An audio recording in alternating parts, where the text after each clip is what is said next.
In 2015, August 4th of 2015, I received the news that I have terminal breast cancer. And they gave me 6 months to 2 years. But my doctors never asked me if I wanted to live. They just assume everybody does. After the shock wore off, I was actually kind of excited. Whenever it's my time, it's my time. I'm comfortable with that. But here I am. I'm still here. So I obviously serve some purpose.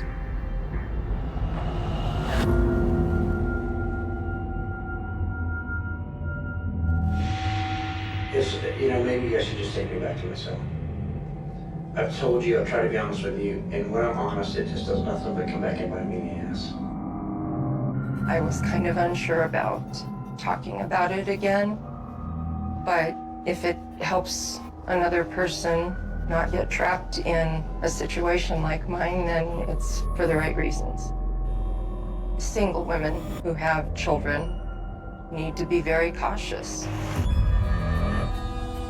There are too many things I should have seen. If something feels wrong in your gut, you have to listen to it. But I didn't know Scott Kimball is evil. I'm very certain he had a plan all along. Casey's father and I divorced when she was very young and had not really dated much at all after my second divorce. I met Scott Kimball at a casino in Blackhawk, Colorado. His mother was wheelchair-bound. He moved around the furniture for her so she could sit with us and play. And I think all women look at men who are kind to their mother, and they think that they might make a good partner. So we chatted for a while. I'm Scott. Lori. Hi. He had a very nice smile. You better watch out for her. She's a shark. He seemed pretty amazing. He told me that he had 2 young sons. He only had them part-time. And I really thought I would never date somebody that had small children. But he was so appealing. So I wrote my number down on a piece of paper, and I slid my number to him, and I kept my fingers on top of the piece of paper. And I said, "You're not a felon or anything, are you?" He told me he worked for the FBI, and he couldn't be a felon and work for the FBI. And then I thought, if the FBI trusts him, why would I not trust him? Well, I actually have to head out, but you've got my number. Bye. Right.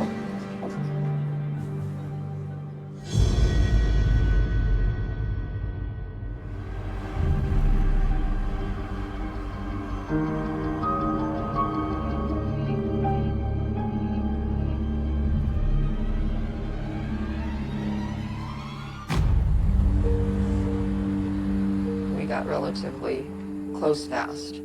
Allowing somebody else to take me out and pay for meals and things like that, it felt good. But when we started staying together at my house, he would take off in the middle of the night.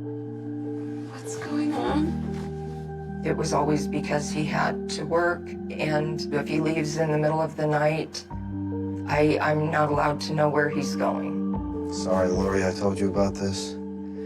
It's my job. You mentioned you had to work late sometimes. Where are you going? He told me he works undercover, he can't tell me anything, it's for my own safety. He was like nailing Jell-O to a wall. I can't say, but it is important. Just explain it to me. He broke his own rule, and he told me about a case that he was working on. All right. I am working on a case of a woman named Jennifer that I believe was murdered. A girl named Jennifer had been killed by drug dealers. That was all the information he let me have. So I know it's hard, but it's best if I don't tell you where I'm going. it's safer for us. Okay? Okay, yeah. It bothered me that I didn't know everything, but he assured me it was for my own safety, and I dropped it. I never discussed it with him again.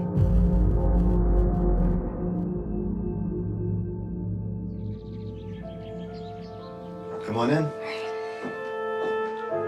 The first time I went to his house, I could tell it had been decorated by a woman. This is the place. There were angels, lots of angel pictures, angels on the hearth. Let me go get a bottle of wine. Certainly not furniture that a man with 2 children would buy. I said, are you dating somebody? Should I be afraid of another woman? You know, should I even be here? Did you decorate this, or do you have a wife you're not telling me about? I haven't been here very long.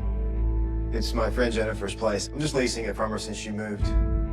I said, is it the same girl that you think is dead? Oh, no, just the same first name. I'm sorry. He said, see, I have a lease that we wrote up. I am leasing her furniture.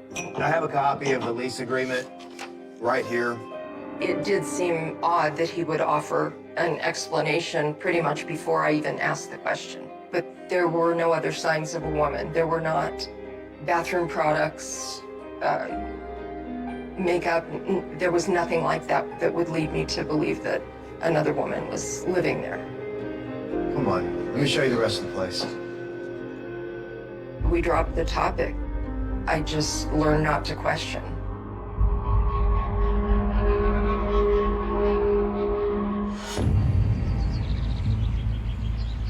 Scott told me that he found a farmhouse for all of us to live in. My daughter Casey met his sons, and they all seemed to get along very well. It was just the perfect environment for everybody. Well, I'm just about to head to the grocery store here in a second. But one day Scott had gone on a business trip, and he called me and asked me to use his vehicle while he was gone. Why? Mine was actually nicer, but he said just drive it, you know, day in, day out, whatever, while he was away. I don't know why he asked me to do it, but it wasn't worth talking about it. He just wanted me to do it. I did it. I don't know what the big deal is, but if it's that important to you, sure. And then he said, oh, by the way, I forgot to tell you, I forgot to make a deposit. There's a $5,000 check. Can you please just drop that at my bank? I completely forgot. Okay, sure, I can take it on the way to get groceries. Okay, love you too. Bye. To have $5,000 missing that you plumb forgot to deposit seemed odd to me. And what I noticed in the memo of the check was it said for Jennifer. It felt strange that again we've got an incident with a Jennifer. But I definitely thought that the check was something having to do with an FBI case. So I thought it's just one more thing I probably shouldn't know anything about.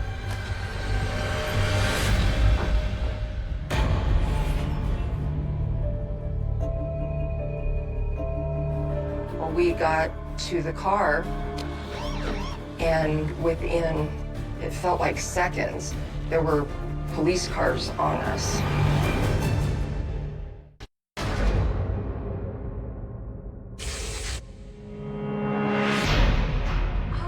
One night we had been in Black Hawk gambling, and we got to the car, and within, it felt like seconds, there were police cars on us. What's happening? There's nothing wrong. This is just part of the job. You know this. Listen, it's fine.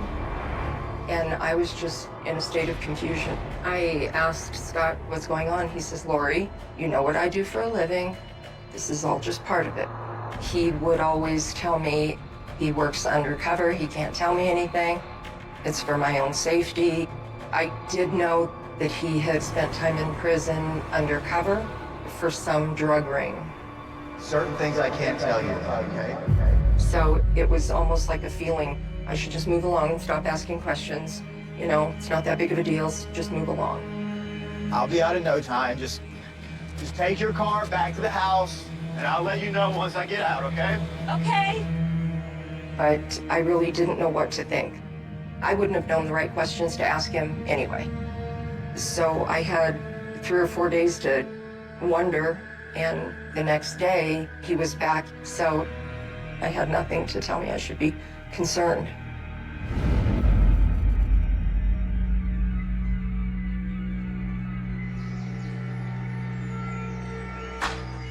When we all moved in together, I started seeing him morph into something that was a little more hateful. Scott and I went out to one of the pastures. He said he was going to take care of the prairie dogs because they create such destruction in the ground. And Scott used a pellet gun to kill the prairie dogs. And as he was focusing on one prairie dog, he would say, "This is my mom," and then he would kill the prairie dog. So long, Mom. And then he'd say, "This is my brother," and then he'd kill that prairie dog. Your turn, Dad. And he would pick them off one by one. It was not a joke. It was not funny to him. And that's when I said, "Tell me one of those prairie dogs doesn't have my face on it." I wouldn't shoot you. No, I'd do something really special for you. And it seemed like it was meant to be a threat. It's shocking when somebody says something like that. He didn't just make it up on the spot. He had thought it through. That was a little scary. Is he really that creepy? Obviously he was kidding, or I'm losing my mind.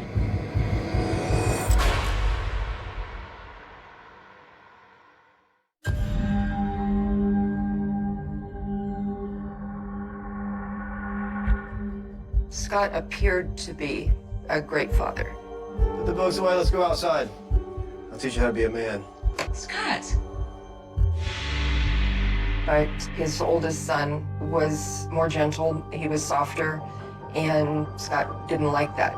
What? He's got to learn sometime. Come on, Susie.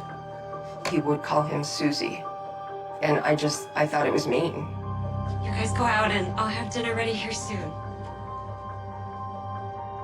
One evening, the boys were out in the back pasture playing. Everything seemed fine, and shortly after that, his youngest son came running in the house and he said, "Dad said to call 911. His brother has been hurt." Lori, call an ambulance. Scott is running with his son in his arms. The steel storm grate that we kept out at the farm, it had fallen on him. Yes, I need an ambulance right away. So I called 911 and I said, "My oldest stepson's been injured and I'm hearing my leg." His leg's been hurt, maybe broken. As I'm talking to the operator, I see Scott's vehicle take off down the dirt drive, and I said, "Okay, I guess maybe it's not as bad as I thought." Hi. Yes, he's being taken to the hospital right now. Thank you. And we got in the car and we drove to the hospital. Okay, let's go and catch up with them.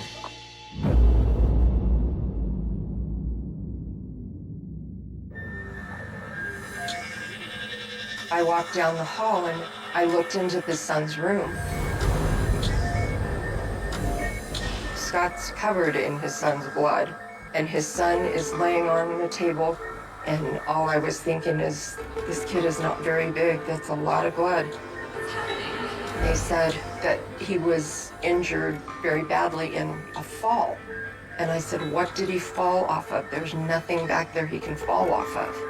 She said, "That's not the injury he had." It wasn't a fall. A storm grate fell on him. No, this is from after, when he fell out of the car, okay? Excuse me? Excuse me. Scott, what's going on? He just fell out of the car. Scott told me that in the ride to the hospital, his son reached for the window, to unroll the window, to get sick. And instead of opening the window, he opened the door and he fell out. Scott said he was going about 60. And it seemed so bizarre, but what other explanation would there be for that?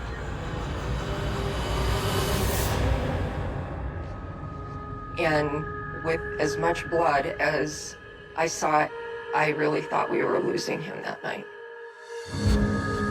They put him into a chemically induced coma, so he would stop convulsing. His brain was swelling.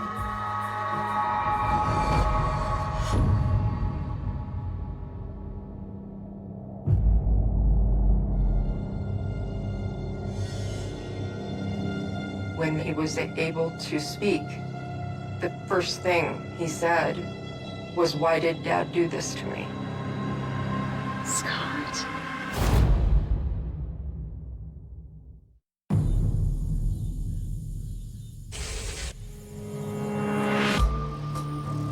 We were all there when they were taking him out of the coma, and when they started drawing him out and he was able to speak, the first thing he said was, "Why did Dad do this to me?" Dad did it.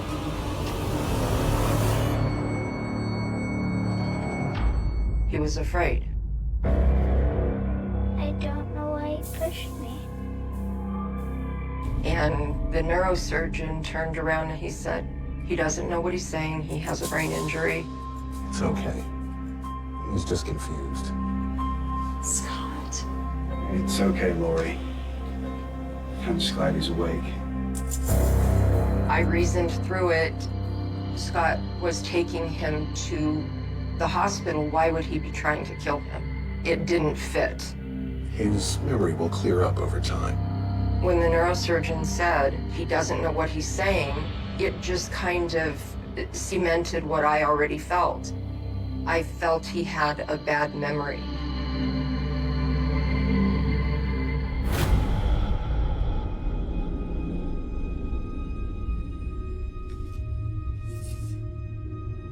This is Scott's Uncle Terry.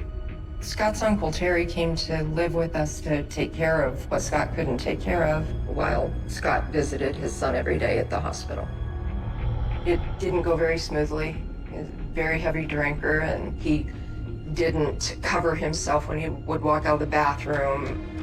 Scott said that he wouldn't be there long, and I came home one night from work, and I walked in the house, and all of my furniture was rearranged. I just found it very strange. Scott? I walked past the door and saw my white leather sofa was out by the pool. I could see the huge wet spot. Scott, what happened to my couch?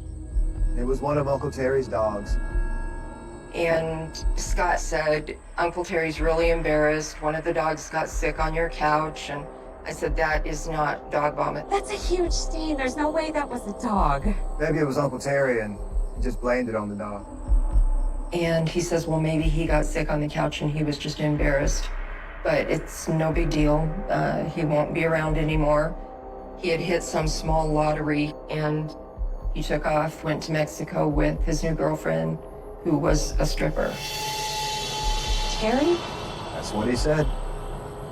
Said he'd call us when he got there. I didn't believe what he was telling me. There's no way a woman who's young enough to strip would be interested in Uncle Terry. No way. But I really didn't question it because I was perfectly comfortable with him being out of my house. I was happy about it. And I dropped it. I never discussed it with him again.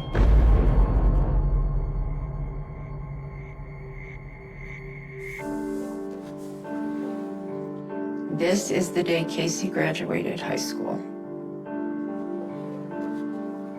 She wound up getting into her own place and taking the roommate that introduced her to crystal meth. And when she finally got clean, got her life all put back together, Casey came back to Colorado. She got a great job. She was happy again. And she was completely drug-free. But One day, Scott said that we had a problem, that he found a vial and that it had drugs in it. I don't want to have to tell you this, but I found this in the couch. But she's been doing so good. I was shocked when he brought the vial to me. Casey seemed completely clean. How could she do it? I'm sorry. The boys were still young children, and he only had them part-time, and I knew that I didn't do drugs, and I knew that Scott didn't do drugs. So the only natural thing to think would be that Casey was doing drugs again. I don't want to see my child kill herself. I had to take action. Casey! I confronted Casey and told her that Scott had found a vial in the couch, and I had to assume it was hers. It's not mine. It's not his. Casey was pleading with me. She said, "Mom, I swear these are not mine. I would tell you if they were. They are not mine." You have to believe me. I wouldn't do that. I can't trust you anymore. I didn't believe my own child. And my plan was immediate. I was going to take her to the police station immediately. You watch her, and I'm going to get my purse from upstairs. Mom. I asked Scott to stay with Casey while I grabbed a couple of things. I just didn't want her to run away.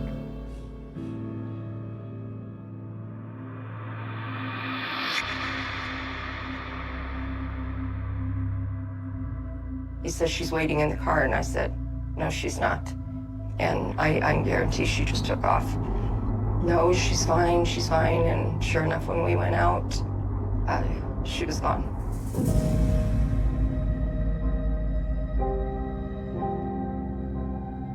When Casey first went missing, every single moment was thinking, where could she possibly be? All I know is Casey is gone. She won't answer my phone calls. When she had not been in touch with her best friend, I knew there was a problem. I drove all over town looking for her. I would think I would see somebody with her hair color, so I would go around the block and come back to see if it was her. I would see people in cars that looked like they could be her. I went to the police to file a missing persons report, and they wouldn't let me do that. That she was over 18 and that it was her right to be missing. Are you all right? Scott appeared to be worried about me, I'm so frustrated. but Scott was telling me to calm down, just let her do her thing. She's a grown woman, she'll come back when she's not upset with you. She's an adult. She'll come home when the time is right. Maybe you're right. I went back and forth with needing to believe him, because if I didn't believe what he was telling me, then something awful happened to my daughter.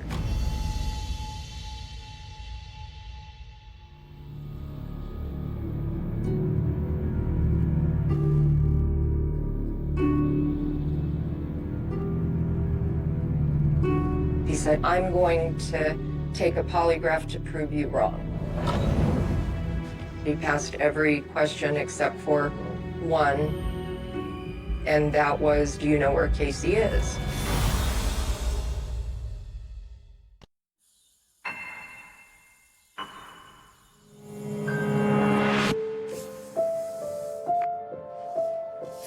Is that the cutest face you've ever seen? You can see the joy in her face. She's just a happy kid. Casey was still very trusting at that age. She had nothing in her life that would tell her she shouldn't trust people. It's just so soon after this that everything went so bad. I would like to crawl through the picture and prevent everything.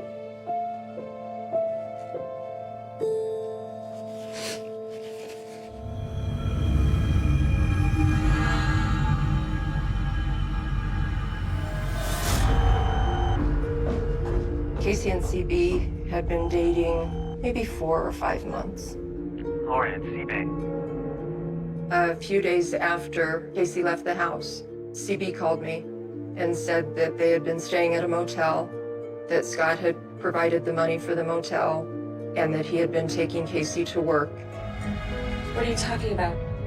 I didn't believe what he was telling me, but CB insisted that when Casey first went missing, Scott gave her money, put her on her bike, and told her to take off. He wouldn't hide that from me, CB. He put her up in a motel. He had been picking her up every day and taking her to work.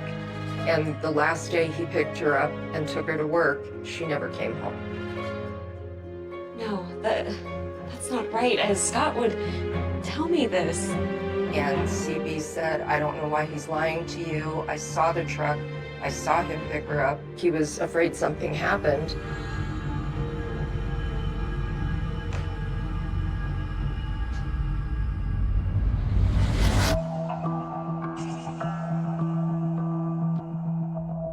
I felt something was definitely amiss, but Scott told me he was using his resources with the FBI to ask around and ask about her. Nobody had seen her. Scott? When Scott came back, I asked him when he last picked her up. What's up? CB called. And? And he said that you've been taking Casey to work all this time. What? And Scott said that CB is lying. He did not pick her up and take her to work that day. That's what he said, that you picked her up from the motel? CB's a drug addict. He lies. Scott kept convincing me that CB was on drugs. Who should I believe, a normal thinking person or a drug addict? I was just extremely confused. Just tell me if you've seen her or not. This is crazy. How can you say that? I'm helping you, and you think I've seen her. He kind of threw it back on me, like, how could you doubt me? But he said, if I pass a polygraph, can we just not talk about it again? Would that convince you? Actually, yes. It would. I think he thought I would say, no, let's not waste the money. That's ridiculous. You're willing to take a polygraph, so obviously you're innocent. All right, if it'll get you to trust me again, I'll set something up. Okay. I went ahead and let him go forward with it. We went to the center to do the polygraph. I waited in the waiting room. He went in to get his test, and when they opened the door and came out, Hello. Hello.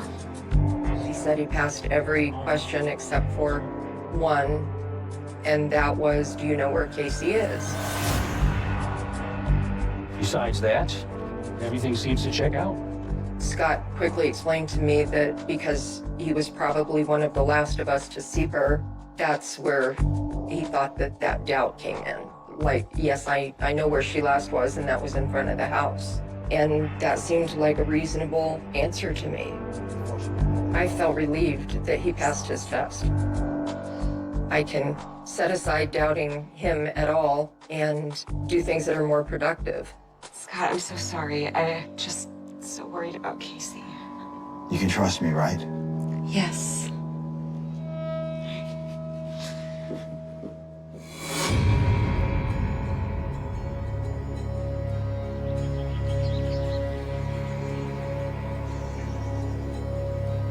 One day, Scott told me that he went into Casey's bedroom and he found her makeup case on.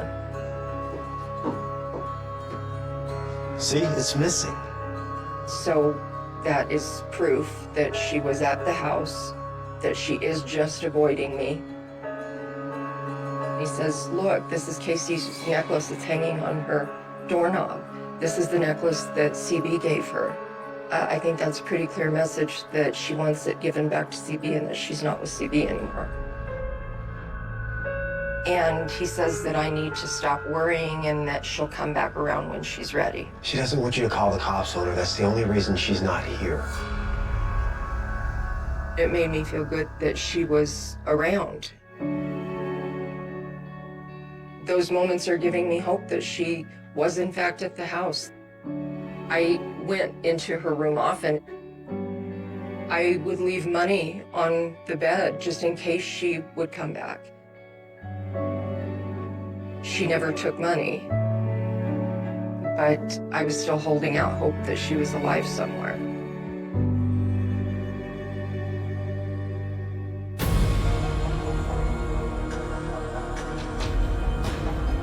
One night, Scott just didn't come home, and a detective knocked on my door, and at this point, Casey had been missing well over a year.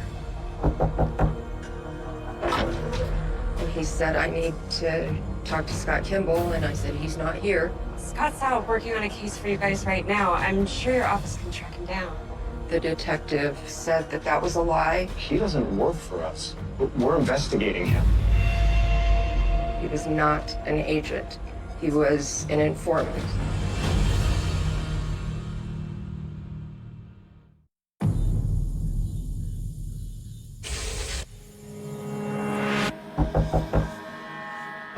A detective knocked on my door, and he said, I need to talk to Scott Kimball. But Scott's out working on a case for you guys right now. He doesn't work for us. We're investigating him. What? I found out pretty much everything he had ever said to me was a lie, including his employment status with the FBI. He was not an agent. No, that's not right. Scott works for the FBI. No, he doesn't. He is an FBI informant, but he's a convicted felon. He had written a bad check in Montana and had served time for that. And now he was an informant. He was a bad guy catching worse guys. But there's a problem. He was on the run. Beyond his status as an informant, Scott is linked to being the last one to see certain missing persons. Can I show you some pictures? Do you know anything about this woman? Jennifer Markham was missing. I said, I think that's the girl he told me was in fact dead. He was on her case trying to solve her murder.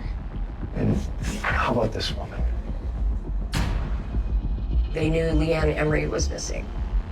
Scott never mentioned Leanne. I never knew anything about her.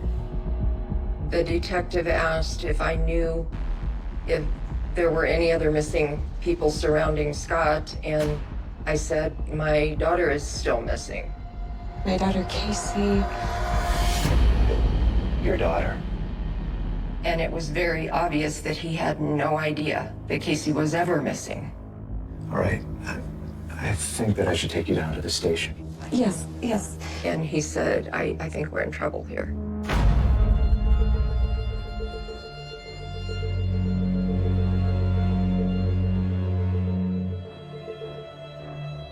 I don't know anything about poor little Casey. I don't know where she's at. I don't know anything about Casey. Scott started calling me and telling me that they have the wrong guy. Don't listen to what they're saying. They're just trying to frame him. I always want Lori to have hope that Casey will come home. Because I don't know any different that she won't come home. It was easier for me to believe that they might be lying to me and setting him up than to believe that she was gone. I didn't do anything with Casey. I didn't do anything to Casey. You have to keep in mind, I'm still holding out hope that Casey is okay. If I stop believing what he's telling me, then it's real. She could really be gone. I would prefer to think I'm losing my mind than to accept the fact that she's really gone. I wanted him to convince me that he was telling me the truth.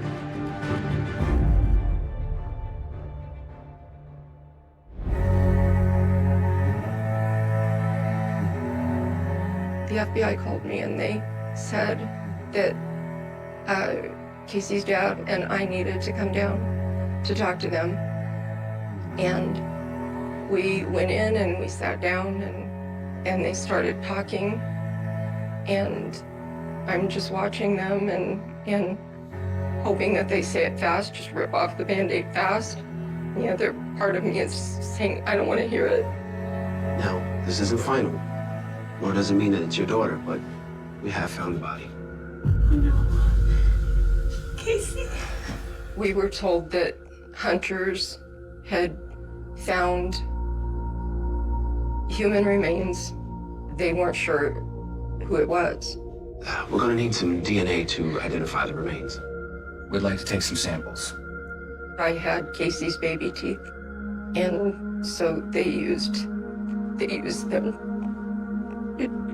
to identify.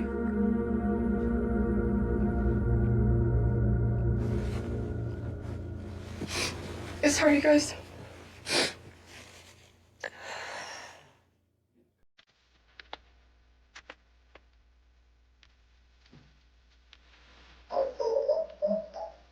Casey was probably only about 6 months then. She was not ready to walk, but she still thought it was fun to try. Her little legs were like jello. She was just a little giggle bucket. That was Casey's personality from the very beginning. Happy, nothing upset her. She deserved a lot more in life than she got. I miss her. I miss her energy. If we all just had a reset button, just one, I would definitely choose to go back to this time. There are days I think I have forgiven myself, but if I take too much time to think about it, I'm the one who brought him into our lives. There's nobody else and nothing else that's responsible for her being gone.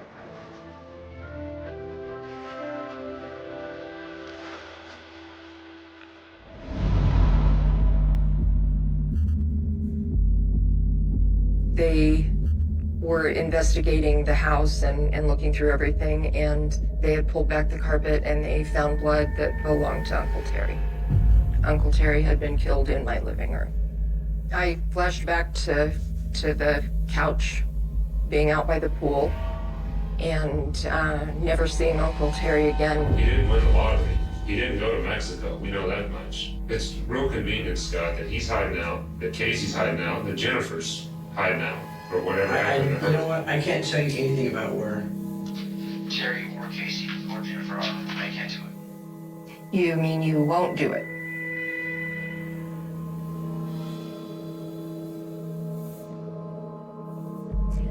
We all know that all of those people died at the hand of Scott Kimball. This is Leanne Emery. I believe she was the first victim of Scott. Leanne's boyfriend was in prison with Scott. That's how he meets victims, through the boyfriends. This is Jennifer Markham, the Jennifer he was talking about being murdered, and the Jennifer who had the townhouse that he was living in after he had killed her. It was in fact the same Jennifer. Unknowingly, I lived in her home. I slept in her bed. I sat on her sofa. I ate off of her dishes. It made me sick to my stomach.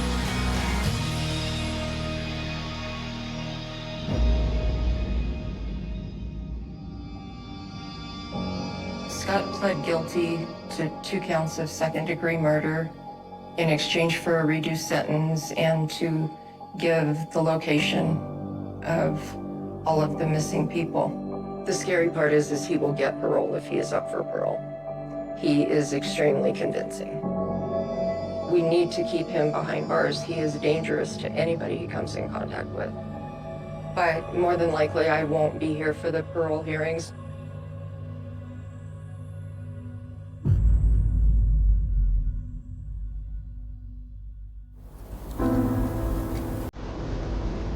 They gave me 6 months to 2 years. After the shock wore off, I was actually kind of excited that I get to leave sooner and get to be with my kiddo. When I pass, my plan is to be cremated, and they will open Casey's casket, and my cremains will will be in Casey's casket. We'll be together in heaven. That's the only thing that gets me through. There's something better waiting. Casey is the light at the end of the tunnel. Casey is where I'm headed. This is who I picture in heaven. I don't know what will look like exactly, but this is the person that I picture. And she'll be the right height to hug, and she's just waiting for me too. The night the desert swallowed her scream was the kind of night Nevada never forgot. Dry electric, trembling under a wind that carried sand like whispers of something waiting to be unearthed. They say the sky was too clear, too still, as if the desert itself was holding its breath. And somewhere between the glow of a lonely highway and the silent stretch of sagebrush, a secret was buried so deep it would take 20 years and a trembling confession to drag it back into the light. A cold case frozen in the memory of a town that tried its best to move on, but never fully could. Her name was Emily Hart, 19, bright, unafraid of the dark until the dark decided to answer. The last person to see her alive remembered nothing more than a silhouette stepping into a car that didn't belong in that part of town. A car with headlights, 2 clean windows too dark, and an engine that idled like it knew it wouldn't be coming back. No plate number, no direction. Just gone. Like the desert opened its jaw and swallowed her whole. The sheriff's department launched the kind of search operation that keeps towns awake. Flashlights combed through canyons and abandoned mines. Helicopters rattled the windows of sleeping houses. Volunteers walked until their legs buckled under the weight of hopelessness. Every hour felt stolen. Every day felt like an accusation. And yet, there was nothing. No body, no clothing, not a single bone footprint or blood stain. Nothing but a silence thick enough to choke on. The investigation dragged like a heavy chain. Detectives came and went, each one leaving with the same look in their eyes, like the desert had beaten them too. The case file labeled Hart Emily Missing grew swollen with interviews that led nowhere, tips that fizzled into dust, and theories that cracked under the pressure of reality. A cold case before it was even a week old. A name pinned to a board but never solved. A photo yellowing in the sheriff's office under fluorescent lights that buzzed like broken insects. As months passed, the community fractured. Some believed Emily ran away. Others whispered darker stories. Satanic cults. Desert drifters. A serial predator passing through Nevada like a shadow. People locked their doors earlier. Kids weren't allowed to walk home alone. The desert, once a place where families camped and teenagers snuck off for late-night stargazing, turned into a graveyard of rumors. And through all of it, a question slithered through the town like smoke. How does someone vanish in a place so wide open? Detectives tried to answer, but the desert stayed silent. 1 year later, a witness emerged, a truck driver who claimed he saw a young woman matching Emily's description at a rest stop near the Arizona border. She was barefoot, crying, trying to get into passing cars. The report sparked a frenzy, but the lead collapsed when investigators found no evidence she was ever there. Cameras didn't capture her. No one else reported seeing her. Another mirage, another dead end, another layer of frustration on a case already drowning in it. 5 years passed, then 10, then 20. Her family left town long ago, unable to bear the weight of the place where Emily's voice disappeared. The sheriff who led the case retired with a single regret etched across his face. He never found the girl, never brought her home. The desert had silenced her, and no one had been strong enough to hear through the sand. But 20 years is a long time, long enough for mistakes to surface, long enough for guilt to rot. Long enough for a man to wake up one morning, stare at the face in the mirror, and finally realize he can't outrun what he did. long enough for a cold case to thaw in the heat of a confession that would leave the town reeling.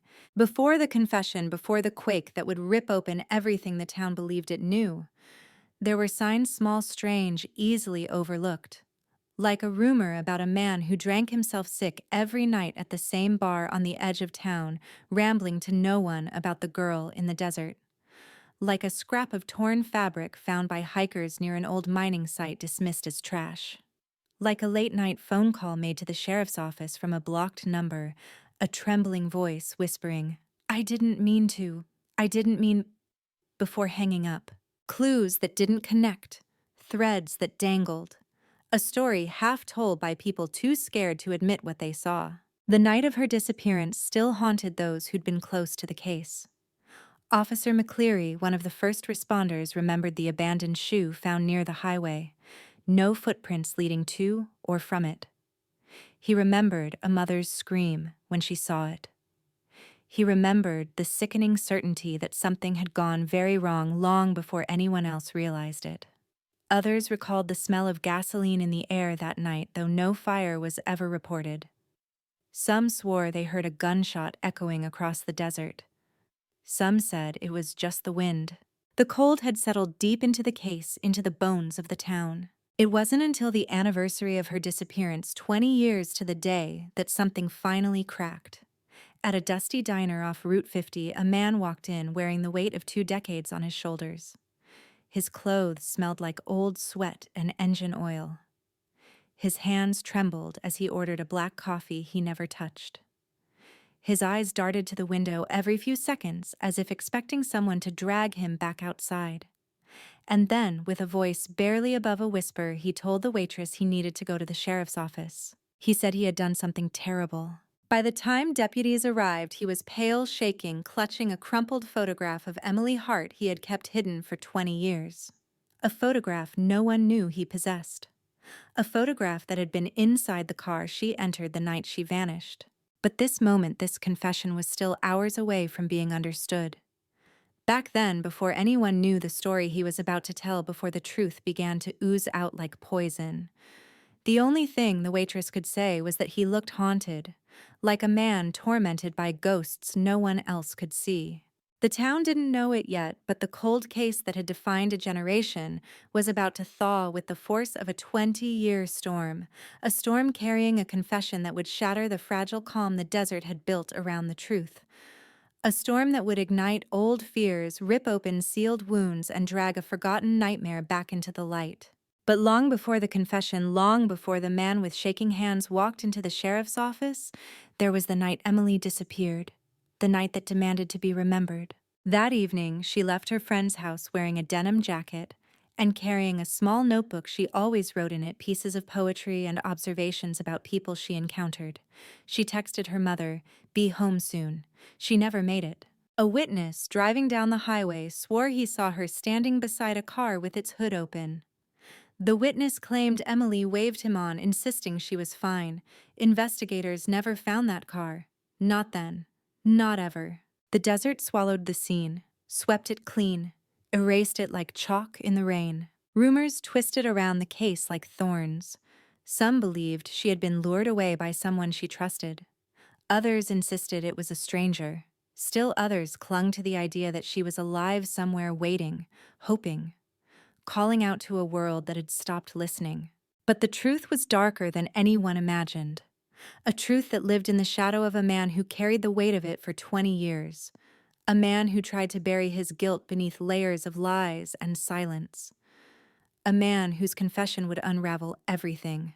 Yet even as the town braced for answers, even as the cold case stirred awake like a sleeping beast, the desert remained unchanged, silent, ancient, indifferent. It had swallowed her and kept its secret.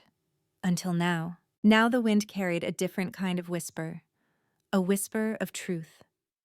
A whisper of a long-buried horror clawing its way back to the surface. And somewhere in that vast expanse of sand and stone, the echoes of Emily Hart's final night waited to be heard again. The confession didn't come all at once. It leaked out slowly, haltingly, like a wound reopening after years of pressure, one drop of truth at a time.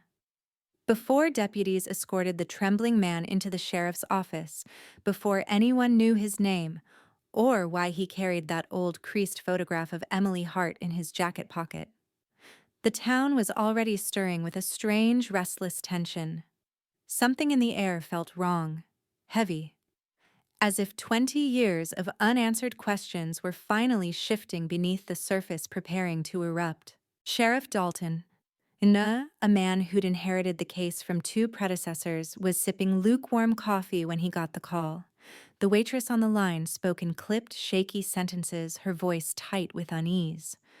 She didn't know what the man wanted. She only knew he was afraid, terrified really, of what would happen if he didn't speak up. Dalton didn't waste time. Within minutes, the diner was surrounded, though the man didn't resist. He simply raised his hands, eyes wide, whispering something the deputies couldn't make out. Something about ghosts. Something about the desert.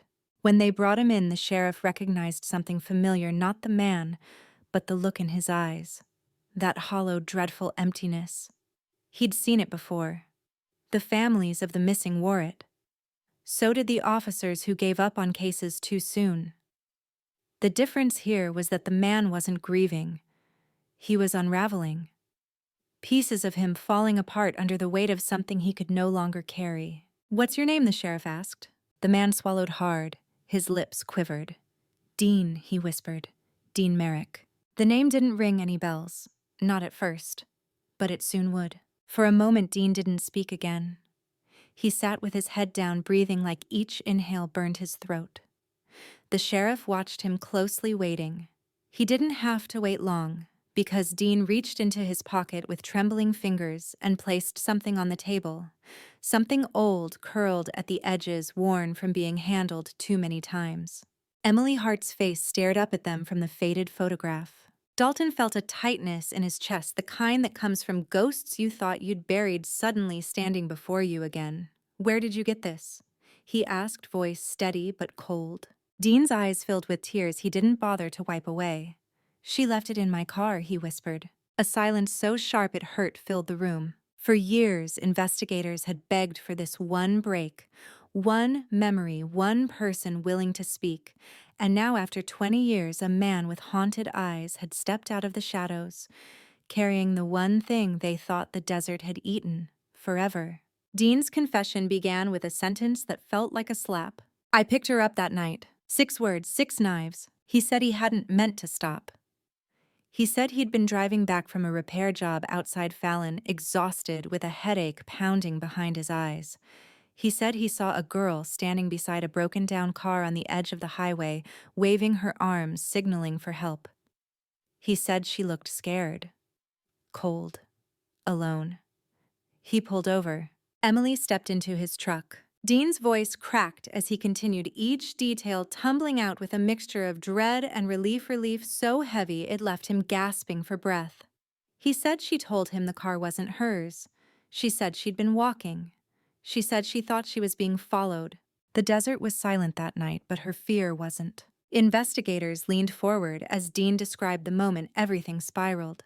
He said he noticed headlights approaching behind them, a second vehicle in the darkness. Emily stiffened in the passenger seat. She whispered, "That's him. That's the car." And before Dean could process what she meant, before he could form the question lodged in his throat, the vehicle behind them sped up, fast, too fast, fast. Dean panicked. He accelerated. The other driver did too. 2 vehicles tearing down a highway swallowed by darkness, engines howling across the empty desert. Emily begged him not to stop. Dean didn't. But the road was slick with sand, and fear was a poison that clouded his mind. He lost control. He swerved. The truck spun. Dean's voice broke as he described Emily's scream, sharp, terrified, cut short by the sickening thud of her head hitting the window. The truck crashed into a ditch, the metal groaning under the force. When the world stopped spinning, the headlights behind them were gone. Emily lay motionless in the passenger seat. Dean's voice cracked into a whisper. "I thought she was dead." He said he didn't know what to do. He said he tried shaking her, calling her name, but she didn't move.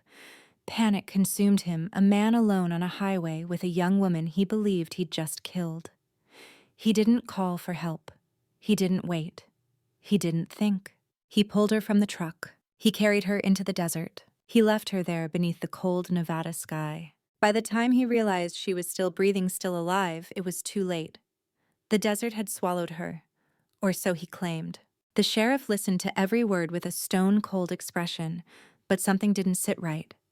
A crash, a head injury, a girl left in the sand. But no body ever found, no clothing. Nothing. The desert didn't erase people that cleanly. Even in 20 years, bones survived. Evidence survived. Something always remained. But Dean swore she was alive when he left her. He swore she was breathing, her chest rising shallowly, barely visible. He swore he tried to find her the next morning but couldn't remember the exact spot. He swore the desert hid her. He swore he wasn't a monster. The sheriff wasn't convinced. "You're telling me the girl just disappeared on her own?" Dalton asked quietly. Dean's hands shook. "Someone else was out there," he whispered. "The man in the other car. He followed us. He wanted her. I swear he did. I think he found her after I left." The statement dropped like a lead weight. Suddenly, the cold case split open wider than ever, because it meant Emily Hart didn't die in the crash. She didn't die alone in the sand. She may have been taken. But by whom? Dean's confession opened a door the kind investigators dread and crave in equal measure. If true, it meant they weren't dealing with a single event. They were dealing with a chase, a pursuit, a predator, and 20 years of silence. Detectives pulled out old maps tracing the path Dean claimed he drove. They highlighted the curve where he said the truck spun out. They searched logs for abandoned vehicle reports that week. Nothing matched. Nothing confirmed his story. But the detail of the headlights, the panic, the chase, those aligned eerily with a witness statement taken 2 nights after Emily vanished. A rancher miles south had reported hearing the roar of engines late at night. 2 vehicles racing down the road, one chasing the other. Investigators dismissed it at the time. Noise travels strangely in the desert. But now it meant something. The deputies listening to Dean felt their stomachs twist as the man's voice grew softer, more erratic. He kept repeating that he never meant to hurt her. That he didn't know what happened to her after that night. That he'd lived with the memory every day for 20 years. That he woke up screaming, hearing her breathing in the dark. That he saw her face in every shadow. But guilt makes liars out of anyone. And the sheriff knew that a confession didn't equal truth. Dalton leaned forward. "Dean, why now? Why come in after 20 years? Dean's jaw clenched. Tears streaked down his face. "Because he's back," he whispered. "The man in the other car. I saw him 2 days ago. At the gas station off Highway 80. Same eyes, same stare. He remembered me." A chill seeped into the room like a draft. Dalton searched his expression for signs of delusion, of paranoia, of a mind fractured by guilt. But Dean's fear wasn't theatrical. It was primal, real. The kind of terror that doesn't fade with time. "He told me," Dean whispered. "He told me he knows what I did. He said the desert never forgets." And then he walked away. Dalton exhaled slowly, the weight of the cold case tightening around him like a vice. If Dean was telling the truth, the driver of that second vehicle had been alive, free and unbothered for 20 years. If Dean was lying, then he was crafting a monster to hide his own sins. Either way, Emily Hart was still gone, still missing, still waiting to be found. But there was one detail Dean hadn't mentioned, one detail the sheriff noticed the moment the photograph hit the table. On the back of the picture, written in faint blue ink, was a date. August 12th, 2001. The night Emily disappeared, which meant the photograph wasn't taken from her belongings after the accident. It was taken before. Dalton picked up the picture, turning it over with careful fingers. "Dean," he said quietly, "why is this date on the back?" Dean's face went white. He didn't answer. He couldn't. And in that moment, Dalton knew the confession was only the beginning. A story half told.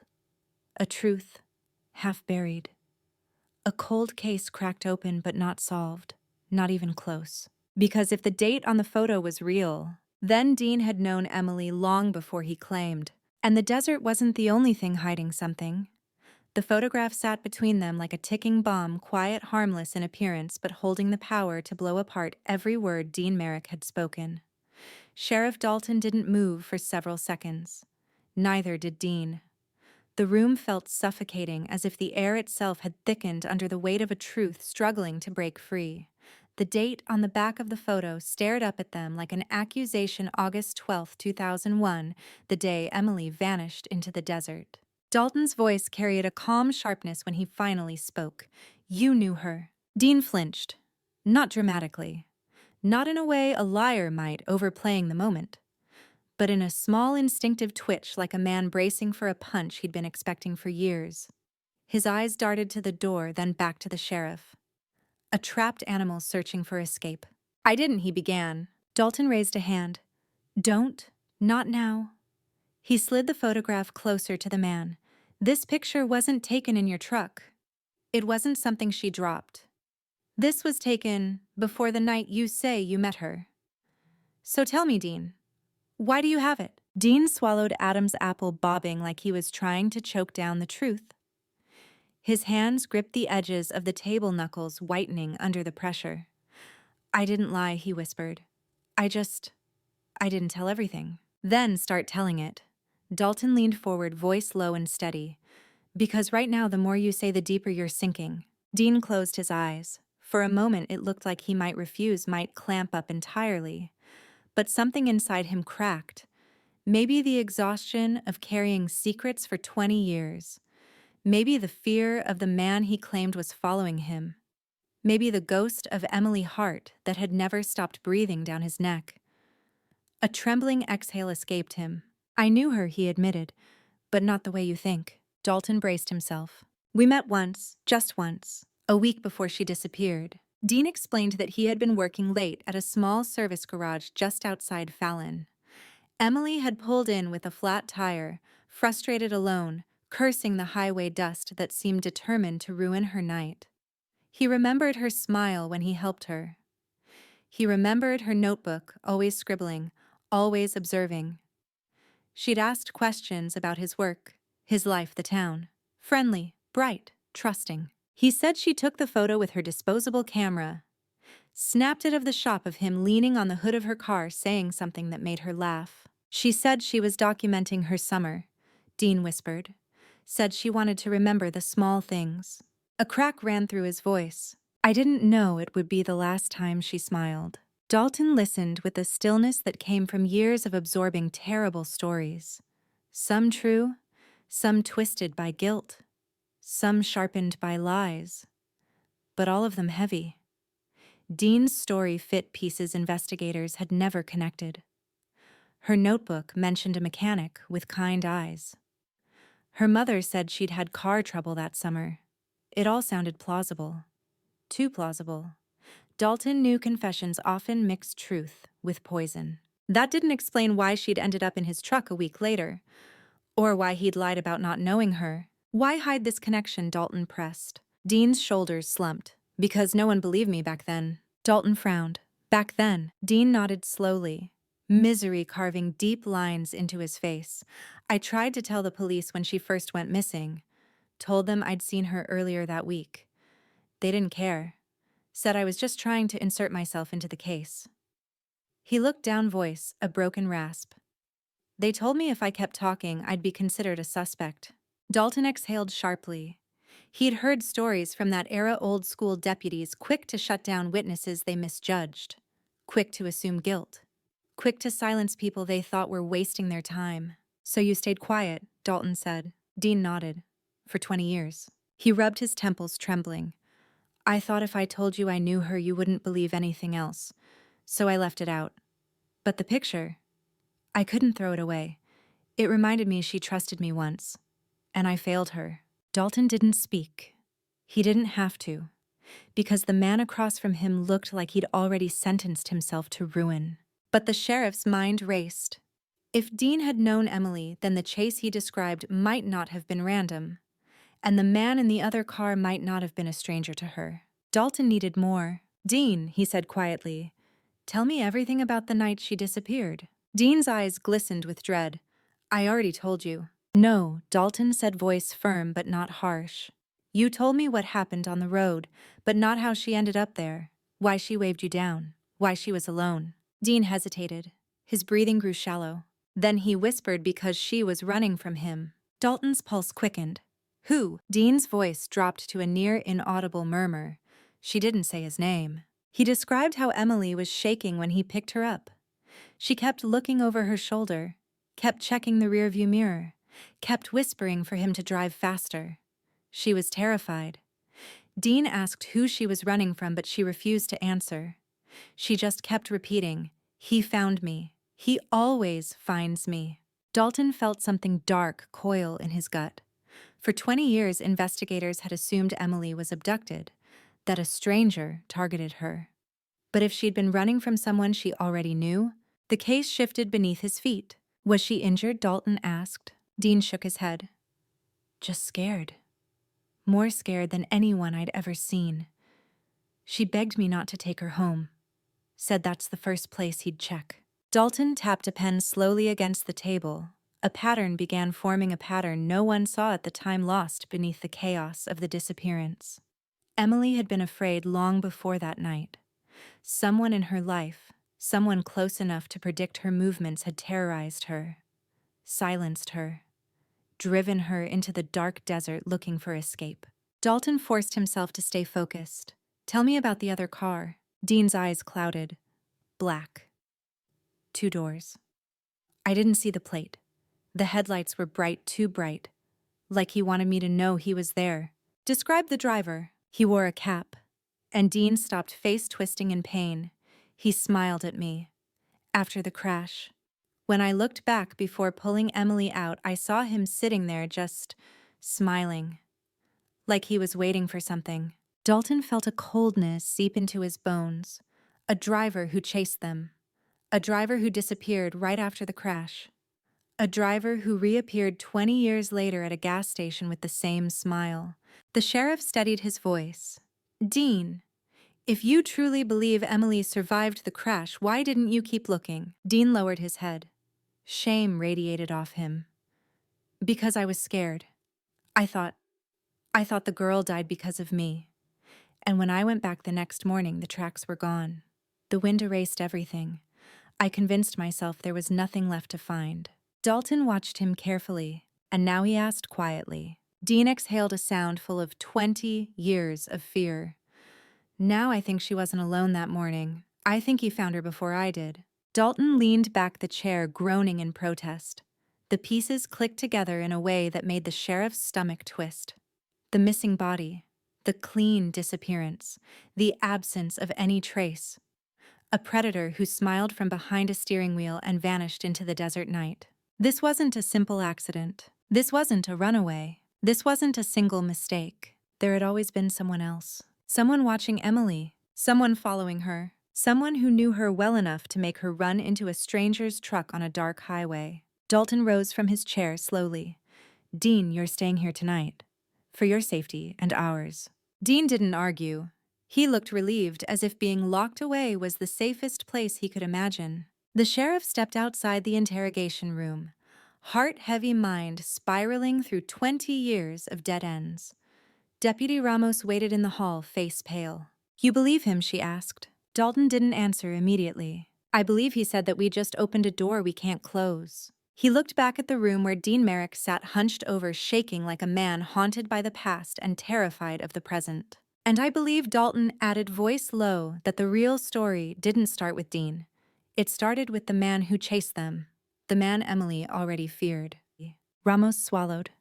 You think he's still out there? Dalton nodded, once grim. I think he never left. The sheriff walked back to his office with the slow, heavy steps of a man dragging 20 years of regret behind him. The hallways felt narrower than usual, the air too still, the silence too sharp.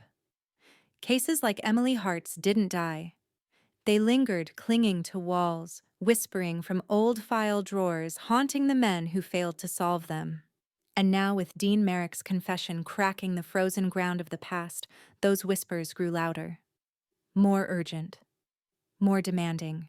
Sheriff Dalton shut the office door and leaned against it for a moment, letting the darkness settle around him.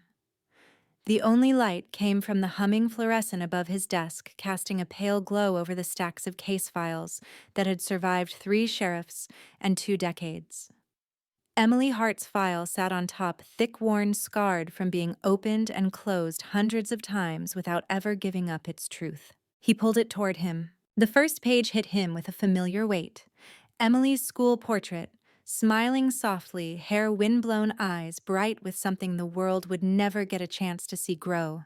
Under her picture was the cold line of text that never stopped stinging. Status missing, presumed dead. Dalton exhaled his fingers, brushing the faded ink.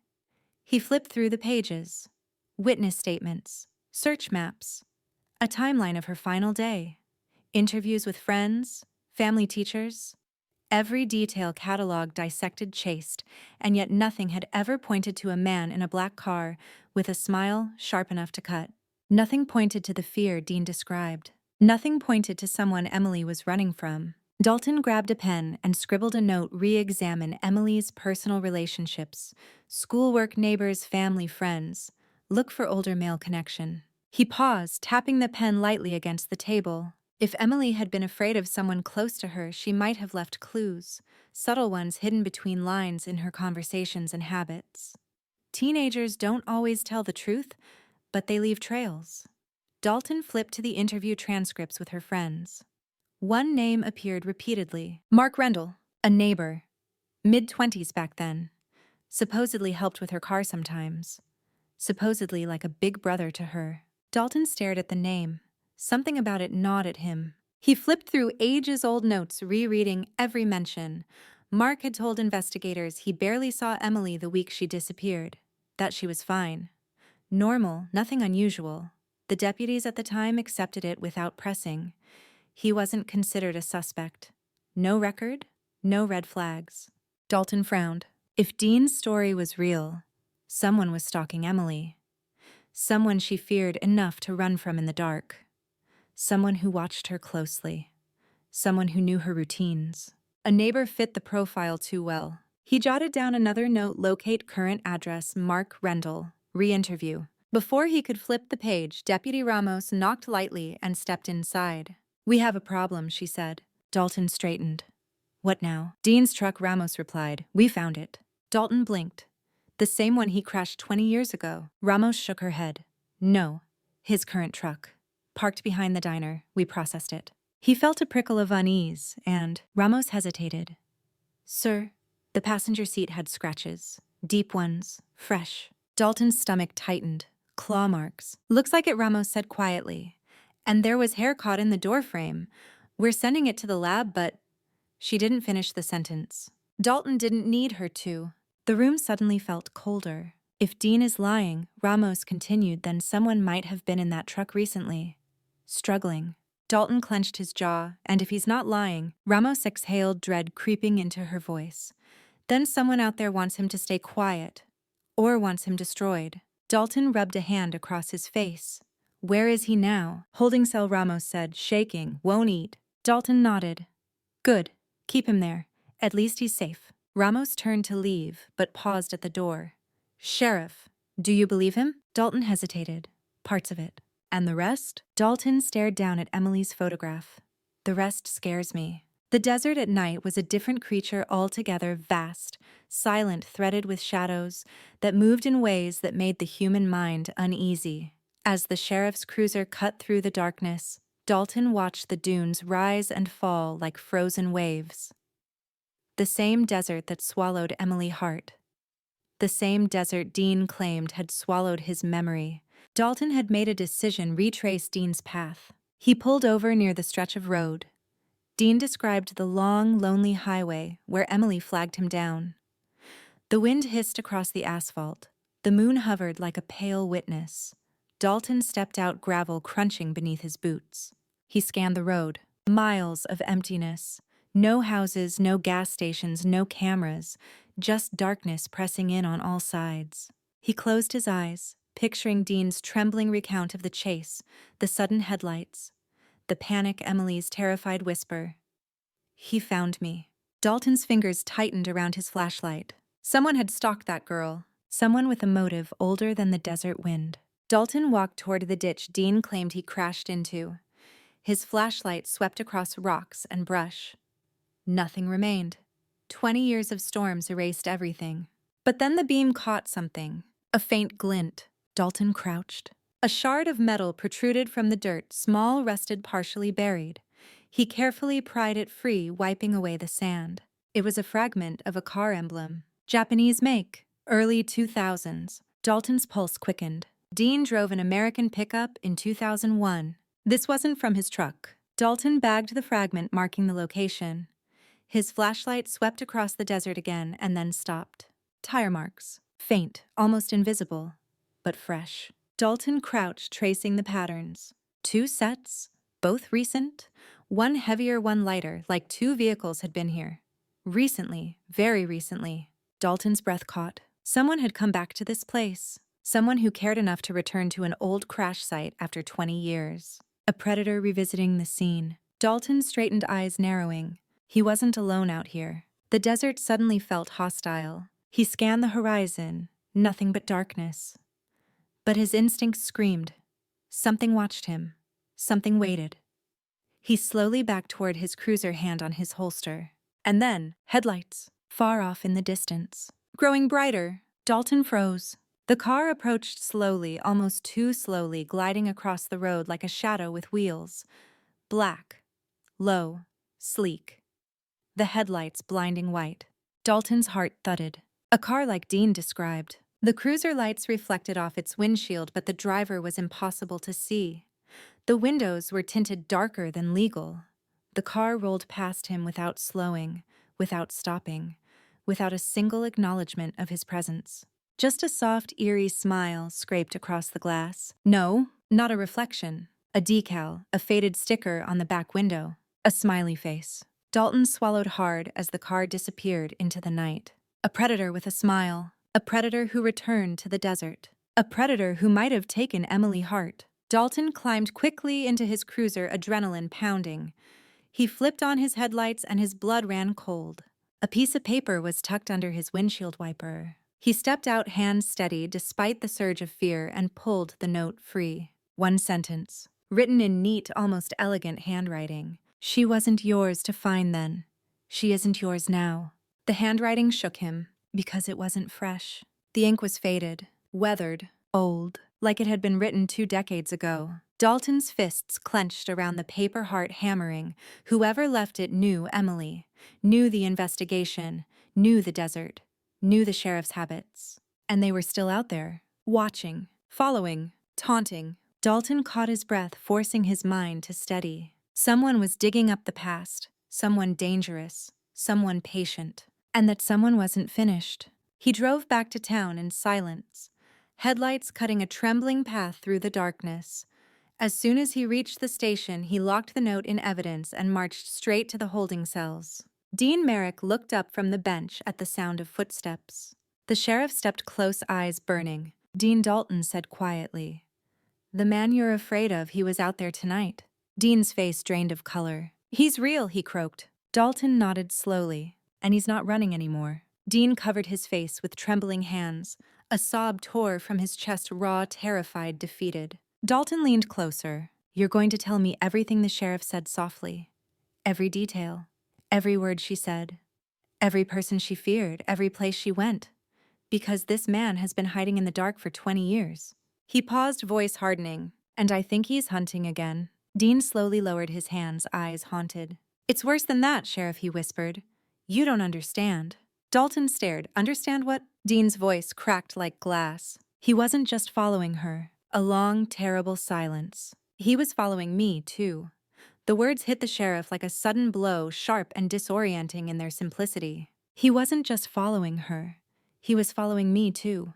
Dalton stared at Dean Merrick through the bars of the holding cell, searching for signs of exaggeration, delusion, anything that might soften the shock of what he'd just heard. But Dean wasn't lying, not in the way liars usually betray themselves. There was no twitch of the mouth, no desperate reach for attention. Only raw, bone-deep terror. The kind that eats at a person for decades. "Start talking," Dalton said quietly. "Now." Dean swallowed hard. His voice didn't rise or shake dramatically. It came out soft, broke in the voice of a man recalling the kind of truth that scars the inside of the skull. It started after Emily fixed her tire at the shop, he said. Maybe a few days later. I don't know for sure. But I noticed a car parking across from my garage some nights. Headlights off. Just sitting. Watching. What car Dalton pressed? Dean shook his head. I never got a good look. I wasn't paying attention at first. I thought it was a customer. But it was always the same shape, same idle. I'd lock up, and the engine revved like it was responding to me. He ran a hand down his face. I didn't think anything of it until I realized it wasn't the car that was following me. He looked up. It was the man. Dalton felt a cold ripple down his spine. Dean continued. I'd go to get gas, and he'd be standing near the pumps. Head down, cap low. I'd walk into a grocery store, and he'd already be in aisle 3 pretending to read a newspaper. I'd close the shop late at night, and he'd be leaning against the far fence just barely in the shadows. Dean's voice cracked. Always far enough that I couldn't see his face. Always close enough that I knew he was watching. Did you tell anyone? Dalton asked. Dean let out a hollow laugh. Tell who? The cops? Who already thought I was a creep for talking to Emily. My coworkers who thought I was imagining it because I barely slept that summer. He shook his head. No. I just tried to ignore him. Pretend he wasn't there. Dalton stepped closer. And Emily? When did you realize he was following her too? Dean's eyes darkened. The night she waved me down. When she got into my truck. Dalton nodded. Walk me through it again. Everything. From the very beginning. Dean inhaled shakily, forcing the memories out one by one like pieces of shrapnel. I was driving south, heading home after a late job. The road was empty. Dark. Too dark. I almost missed her, this small figure on the shoulder, waving her arms. He paused. When she got inside the truck, she wasn't just scared. She was shaking like she was freezing. And she said something I'll never forget. He closed his eyes. She said he found you too. Dalton felt his pulse jump, meaning she recognized the man following her was also following you. Dean nodded miserably. That's what I think now. Back then, I didn't understand. I thought she was confused. Hurt.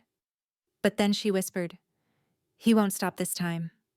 And she kept staring out the back window like she expected to see death coming. Ramos appeared in this doorway, listening silently, her breath shallow. Dalton asked, did she mention him before? At the shop, did she say anything that might hint at who he was? Dean shook his head. No. She was friendly that day. Normal. Laughing. But when I saw her on the highway, she was broken. Like she'd been running for hours. He rubbed his arms. She said he'd been in her house. That he moved things. Left them out of place. That he knew her schedules. Who she talked to. Where she went after school. Dalton stiffened.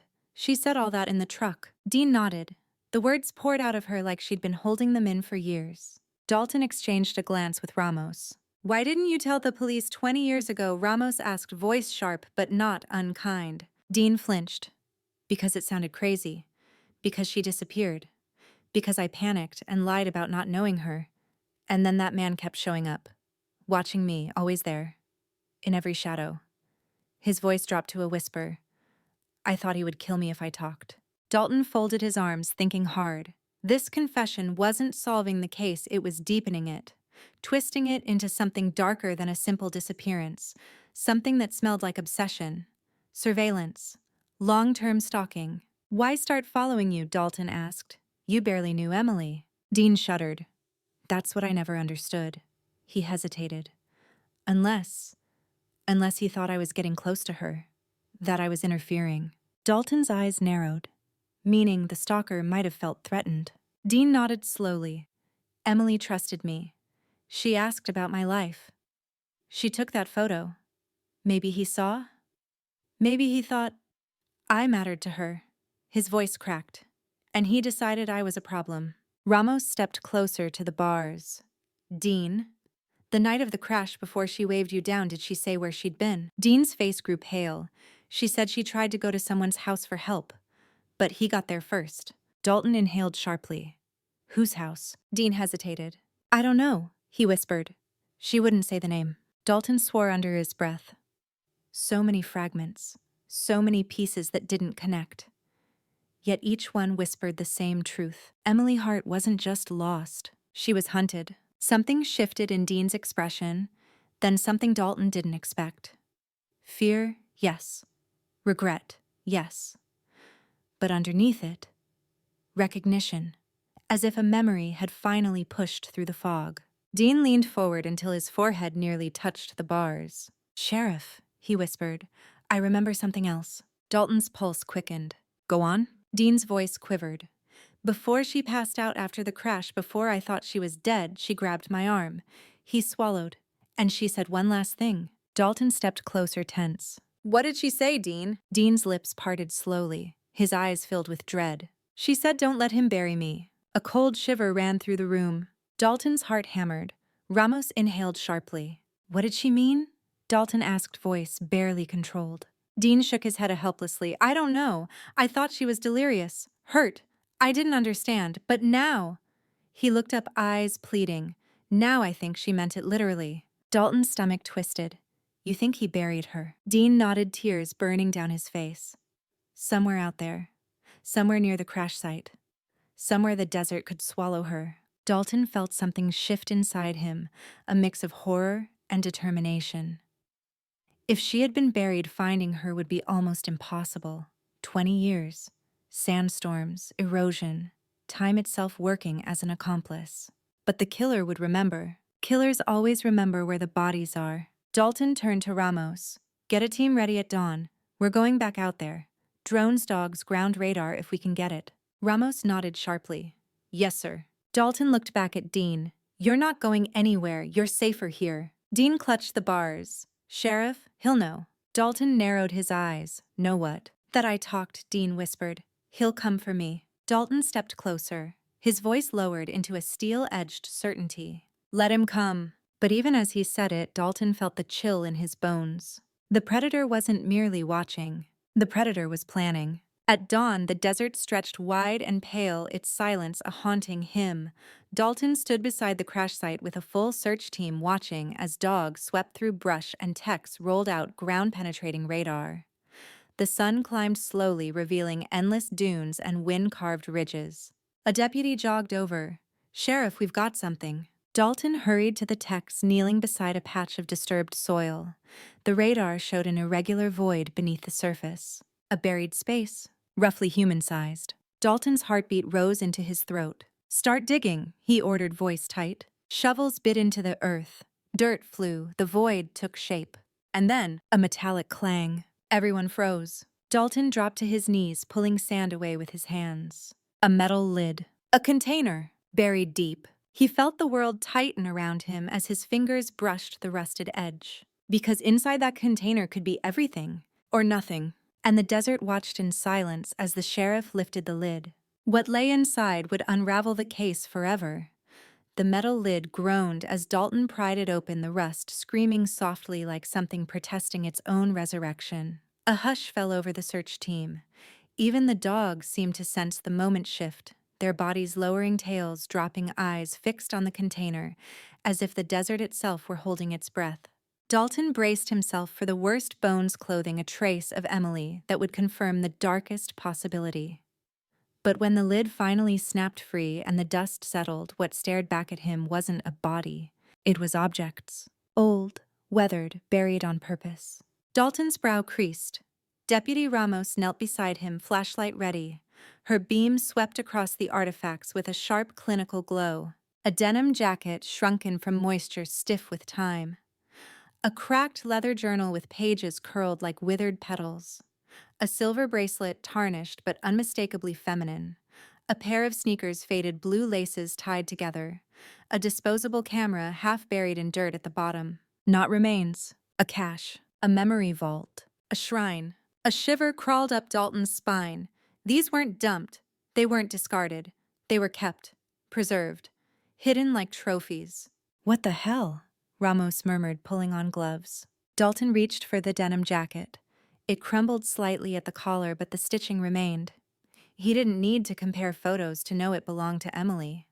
Her mother had described it on record, the jacket she wore everywhere that summer. The notebook drew his eye next. He lifted it gently, opening it with careful fingers. The pages were water-damaged ink smeared, but some lines were still legible. Handwriting small and slanted, drifting between poetry and confession. Then, Dalton saw one sentence repeated 3 times on a torn page. "He's watching me. He's watching me. He's watching me." Dalton's chest tightened. Emily had known. For weeks, maybe months. Ramos's voice broke the silence. "Sheriff, this isn't a burial. This is a stash point. A place someone hid her things." Dalton nodded slowly. Not someone. Him. He closed the notebook with a soft thud. The same man from the chase. Ramos's eyes widened. So the killer came back here. More than once. Dalton exhaled. This was his collection. The realization felt like ice under his skin.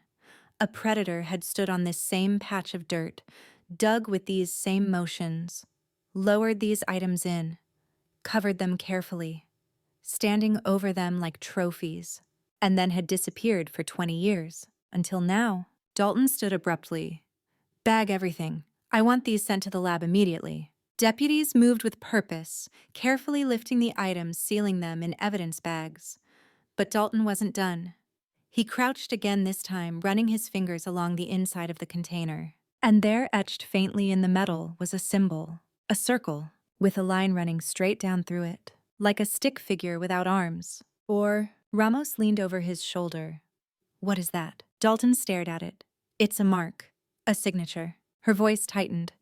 "You think it's his?" Dalton nodded once. "Serial offenders mark their work. Hunters leave signs. He buried this for a reason, and he wanted someone someday to know it was him." A soft buzz vibrated in Dalton's pocket. His phone. He answered without looking at the screen. "Sheriff," came the voice from the station, breathless, panicked. "You need to get back. Now." Dalton straightened. "What happened?" "It's Dean Merrick." A pause. "He's gone." Dalton's blood ran cold. Gone how he was in a locked cell. "That's just it," the deputy stammered. "He didn't break out.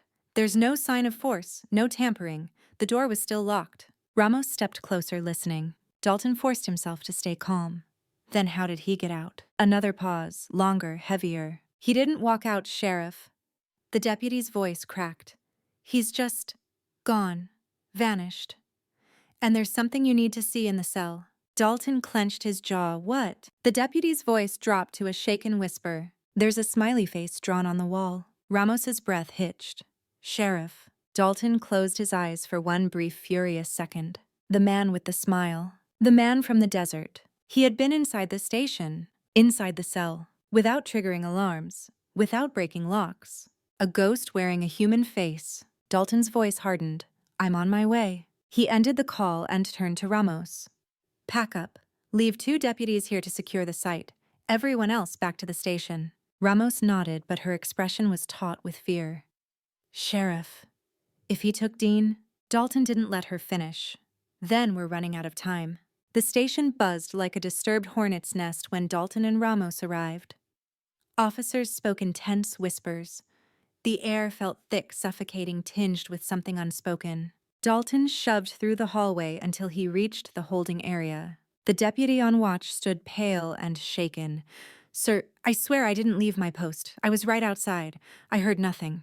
Dalton didn't respond. He stepped inside the cell. It was empty. No broken locks. No pried hinges. No blood. No signs of a struggle. Dean Merrick had simply ceased to exist. The blanket was still folded. The bench was untouched. Except for one thing. Dalton swallowed hard as he approached the wall. A smiley face. Drawn in dirt. Simple, childlike, terrifying. 2 dots for eyes. A curved line for a mouth. But the shape wasn't random. The curve of the smile had a straight line running down from it. The same symbol carved inside the buried container. The killer's mark. Dalton's pulse hammered in his ears. Ramos stood beside him, breathing shallowly. "He was here, Sheriff. In this building." Dalton nodded slowly. He didn't break the lock because he didn't need to. His voice tightened. Dean let him in. Ramos jerked her head toward him. Why would he do that? He was terrified of the man. Dalton shook his head grimly. Terror makes people predictable. Dean thought if he cooperated, maybe he'd be spared. Ramos shivered. Then the killer took him. Dalton stared at the smiley face, feeling an old dread settle over him. No, he said softly. The killer didn't take him. Ramos's brow furrowed. What do you mean? Dalton's eyes darkened. He silenced him. A suffocating silence followed. Then Dalton noticed something else, something small, almost invisible, wedged behind one of the bricks near the floor. A folded scrap of paper. He knelt, pried it free, unfolded it. His throat went dry. A single line written in the same elegant handwriting as the note on his windshield. The desert keeps what it's given. Dalton felt his breath catch, because there was a faint reddish smear on the bottom corner of the note. Blood. Fresh. Dean's. Ramos whispered, "Sheriff, he's taunting us." Dalton stood slowly, the note trembling in his fist. He knew what this meant. The killer wasn't disappearing into the dunes anymore. He was coming into town, into the sheriff's station, into their investigation, setting the pace, controlling the board. Dalton turned to Ramos, eyes smoldering. "Lock down the entire town," he ordered, "every road, every exit. I want patrols on rotation, and get the FBI on the line." Ramos nodded, already moving. Dalton stayed behind, staring at the empty cell, the mark on the wall, the blood-stained note. Something inside him shifted, a cold clarity, a dangerous calm. This wasn't just a missing girl anymore. This was a hunt that started 20 years ago. And the hunter wasn't done. Dalton brushed a thumb over the handwriting one last time. "The desert keeps what it's given." He folded the note carefully, jaw tightening. "Not this time," he murmured. Then he stepped out of the cell, unaware that the man with the smile was already watching him from somewhere in the station.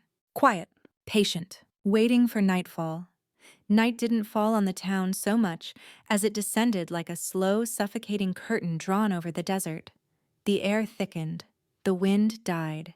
Even the streetlights buzzed differently, flickering in short, nervous pulses as if warning the town that the darkness outside wasn't empty, that something moved within it. Sheriff Dalton stood in the operations room, leaning over the town map spread across the table. Red pins marked patrol routes. Blue pins marked roadblocks. A cluster of yellow pins surrounded the sheriff's station, locking down its perimeter. But as he traced each line with his finger, frustration gnawed at him. They were reacting, chasing shadows, trying to catch up to a man who had been controlling the game for 20 years. Ramos entered with a report in hand. "Sheriff, all checkpoints are active. Local units are posted from the county line to Route 50. Not a single vehicle slipped through." Dalton nodded, though his expression stayed grim. "He's not leaving." Ramos hesitated. Or he already did. Dalton shook his head. "No. If he wanted to run, he wouldn't have broken into the station. He wouldn't have left that note. He wouldn't taunt us now." He glanced toward the window out into the night. "He's close. And he's watching." Ramos swallowed. "Then what's his next move?" Dalton looked down at the evidence bag containing the smiley drawing from the cell wall. A crude mark. A childish mark. But that made it worse. Childlike cruelty is still cruelty, just without hesitation. He already made it, Dalton said. He took Dean Merrick. Or killed him. And now he's waiting to see how we react. A deputy appeared in the doorway, face pale. "Sheriff, you, need to see something. Now." Dalton and Ramos followed him to the lobby. The moment they entered, the air seemed to collapse inward, because sitting neatly on the reception desk, placed with deliberate care, was a small brown package wrapped in twine. No postage, no address, just a symbol drawn in black marker. The circle with the line. Dalton's jaw clenched. "Don't touch it," he ordered. The room emptied as officers stepped back. Ramos donned gloves, carefully lifting the box. It was light. Too light. But something shifted inside when she tilted it. Dalton nodded. "Open it." Ramos untied the twine and peeled back the paper. Inside was another note, and a small item wrapped in cloth. Dalton grabbed the note first. Written in the same elegant handwriting as the others. "You're getting closer, Sheriff. Let me help you see." Ramos slowly unfolded the cloth bundle. Her breath hitched.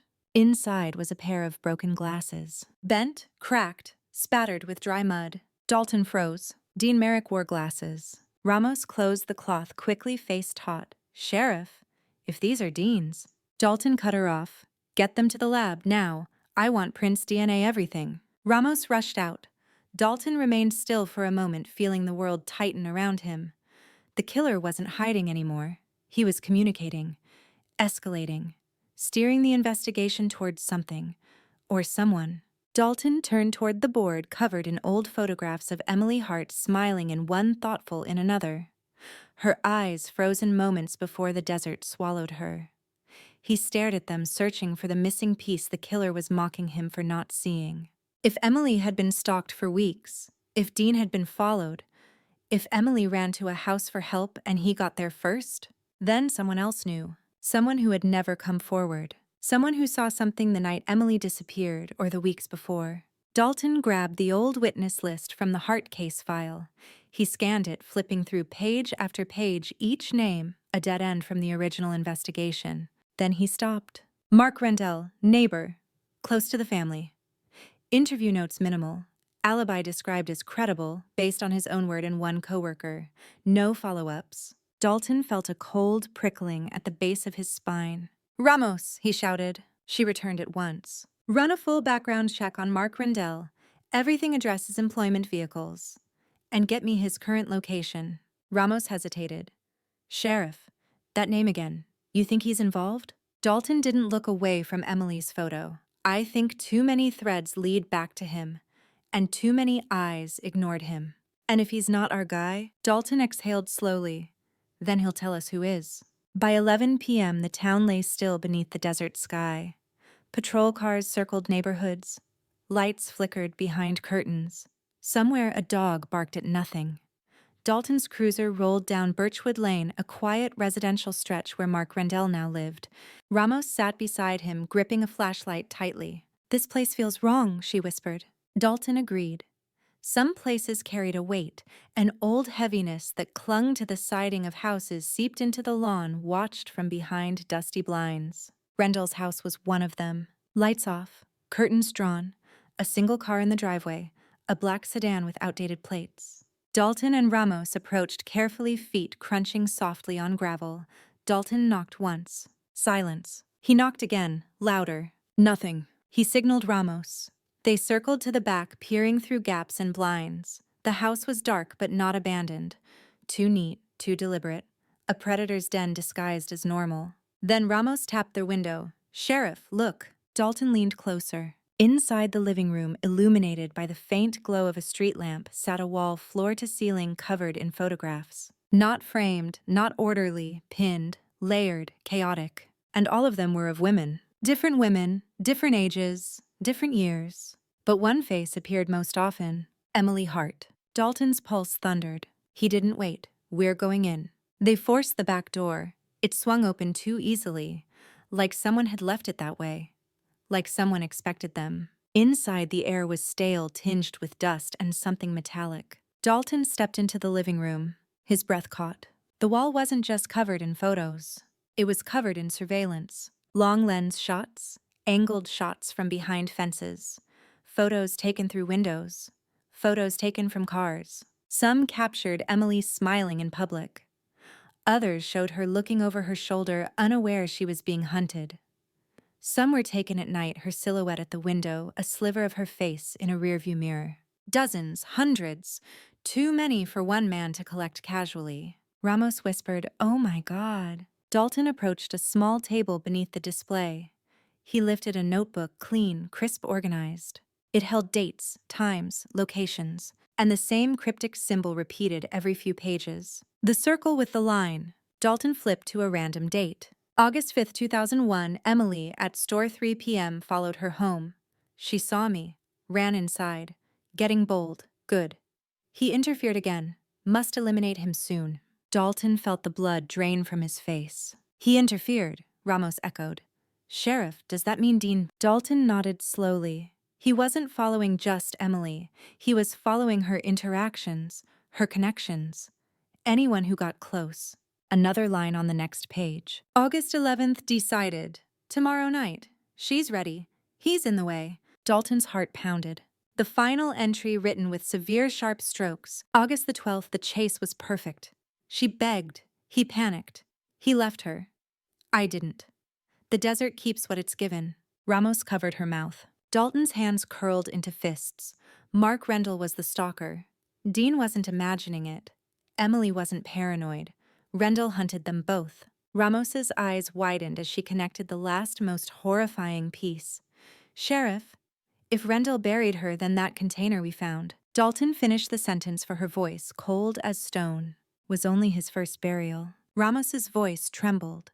Then where's Emily? Dalton stared at the final line again. I didn't leave her. She's still with me, watching, waiting, listening. Dalton whispered he moved her. Ramos shivered. Sheriff, we need to find him, now. Dalton's jaw set. He's not here. He knew we were coming. He turned toward the door and froze. A sound drifted from the hallway. Soft.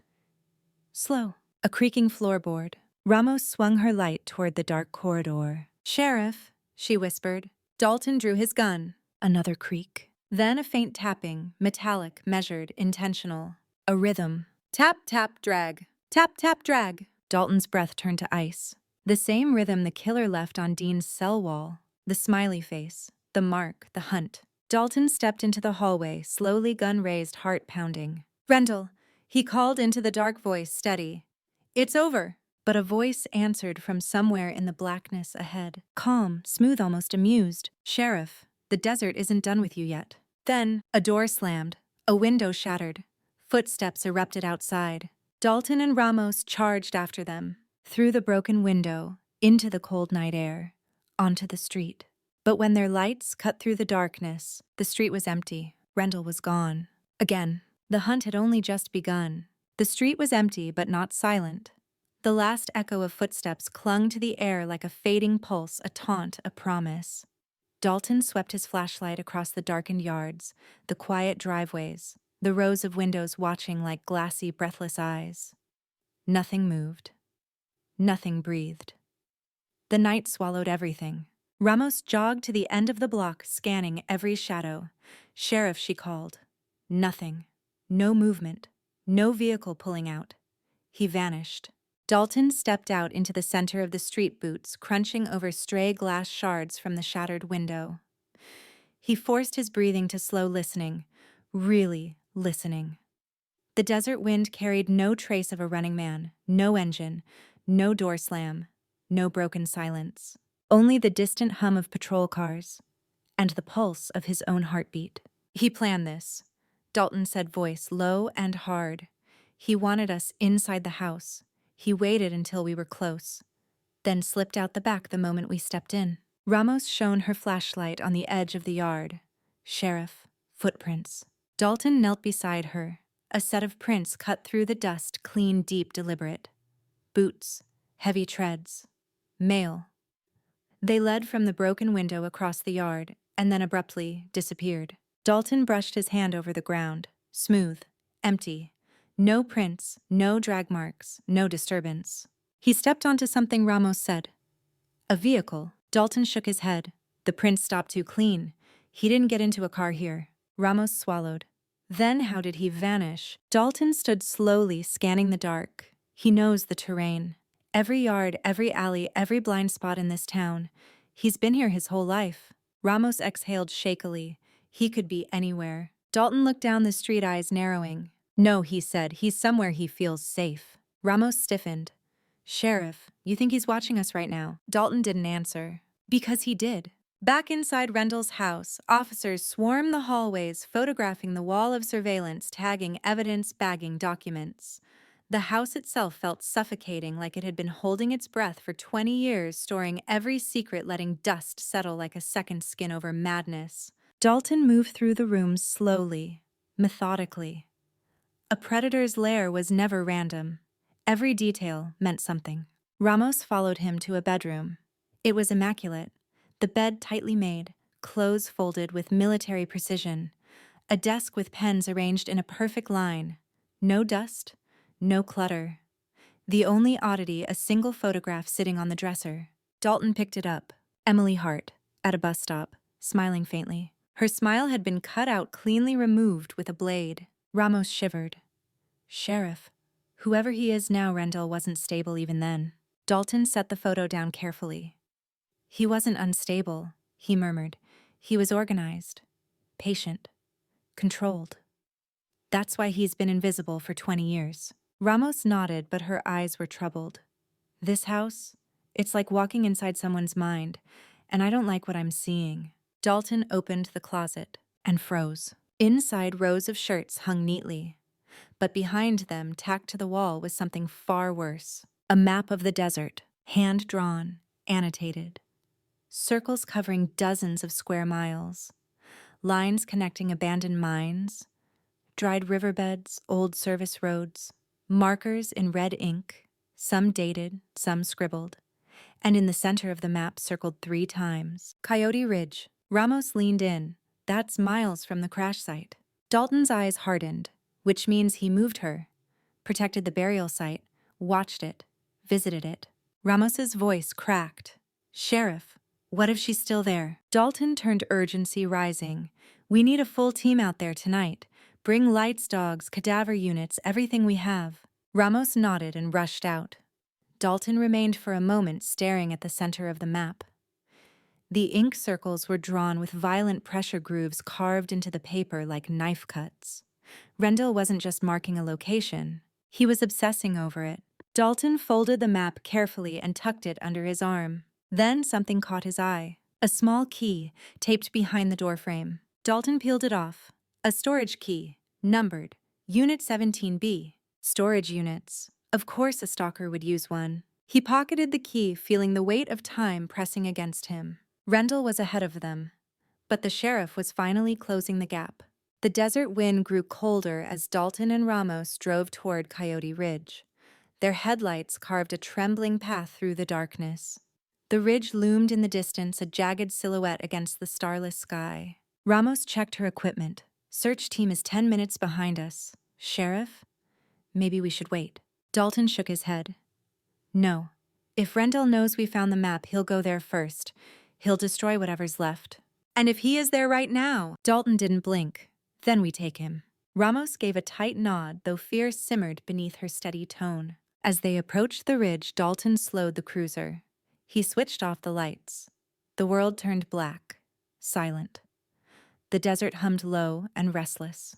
Sheriff Ramos whispered, "Look." Dalton followed her gaze down the dirt path. Fresh tire tracks, deep, single vehicle, heading directly toward the ridge. His heart pounded. That's him. Dalton parked the cruiser hidden behind a cluster of rocks.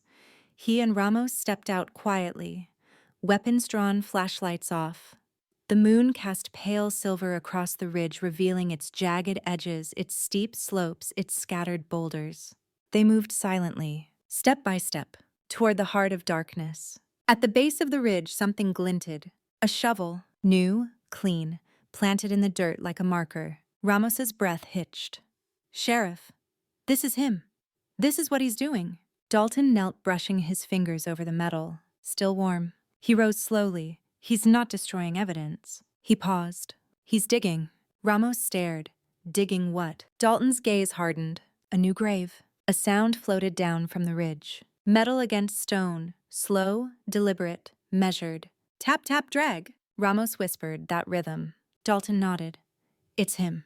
They climbed the ridge, each step grinding against gravel, each breath sharp.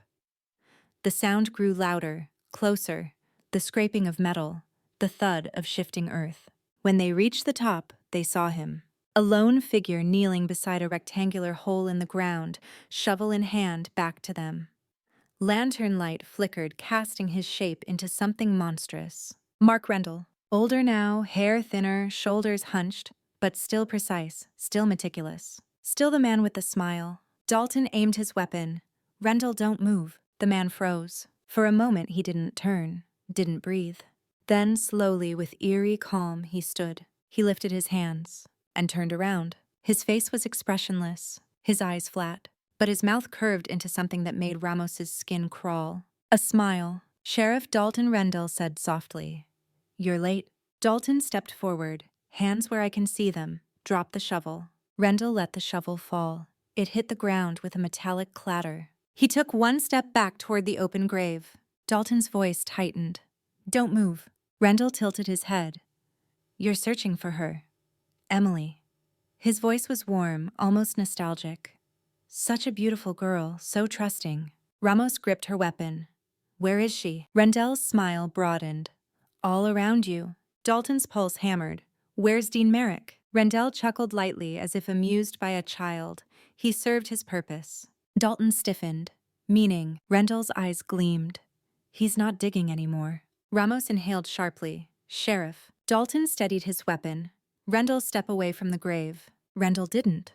Instead, he gestured to the hole behind him. You're welcome to look, he whispered. It took me all night. Dalton's jaw clenched.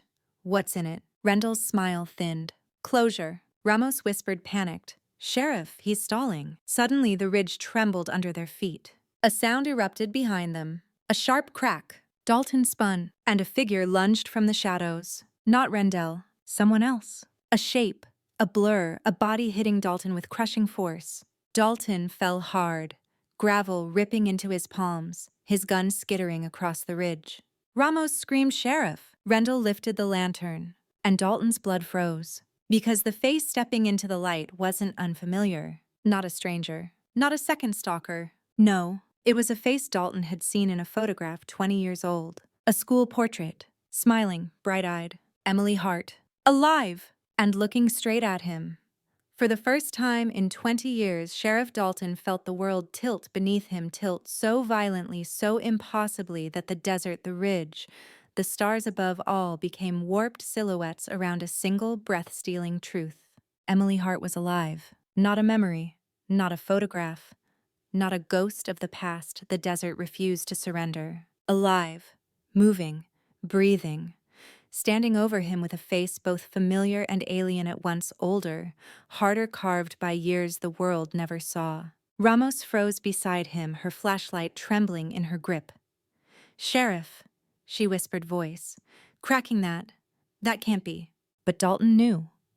Even before she stepped fully into the lantern glow, even before the shadows peeled back, he recognized her.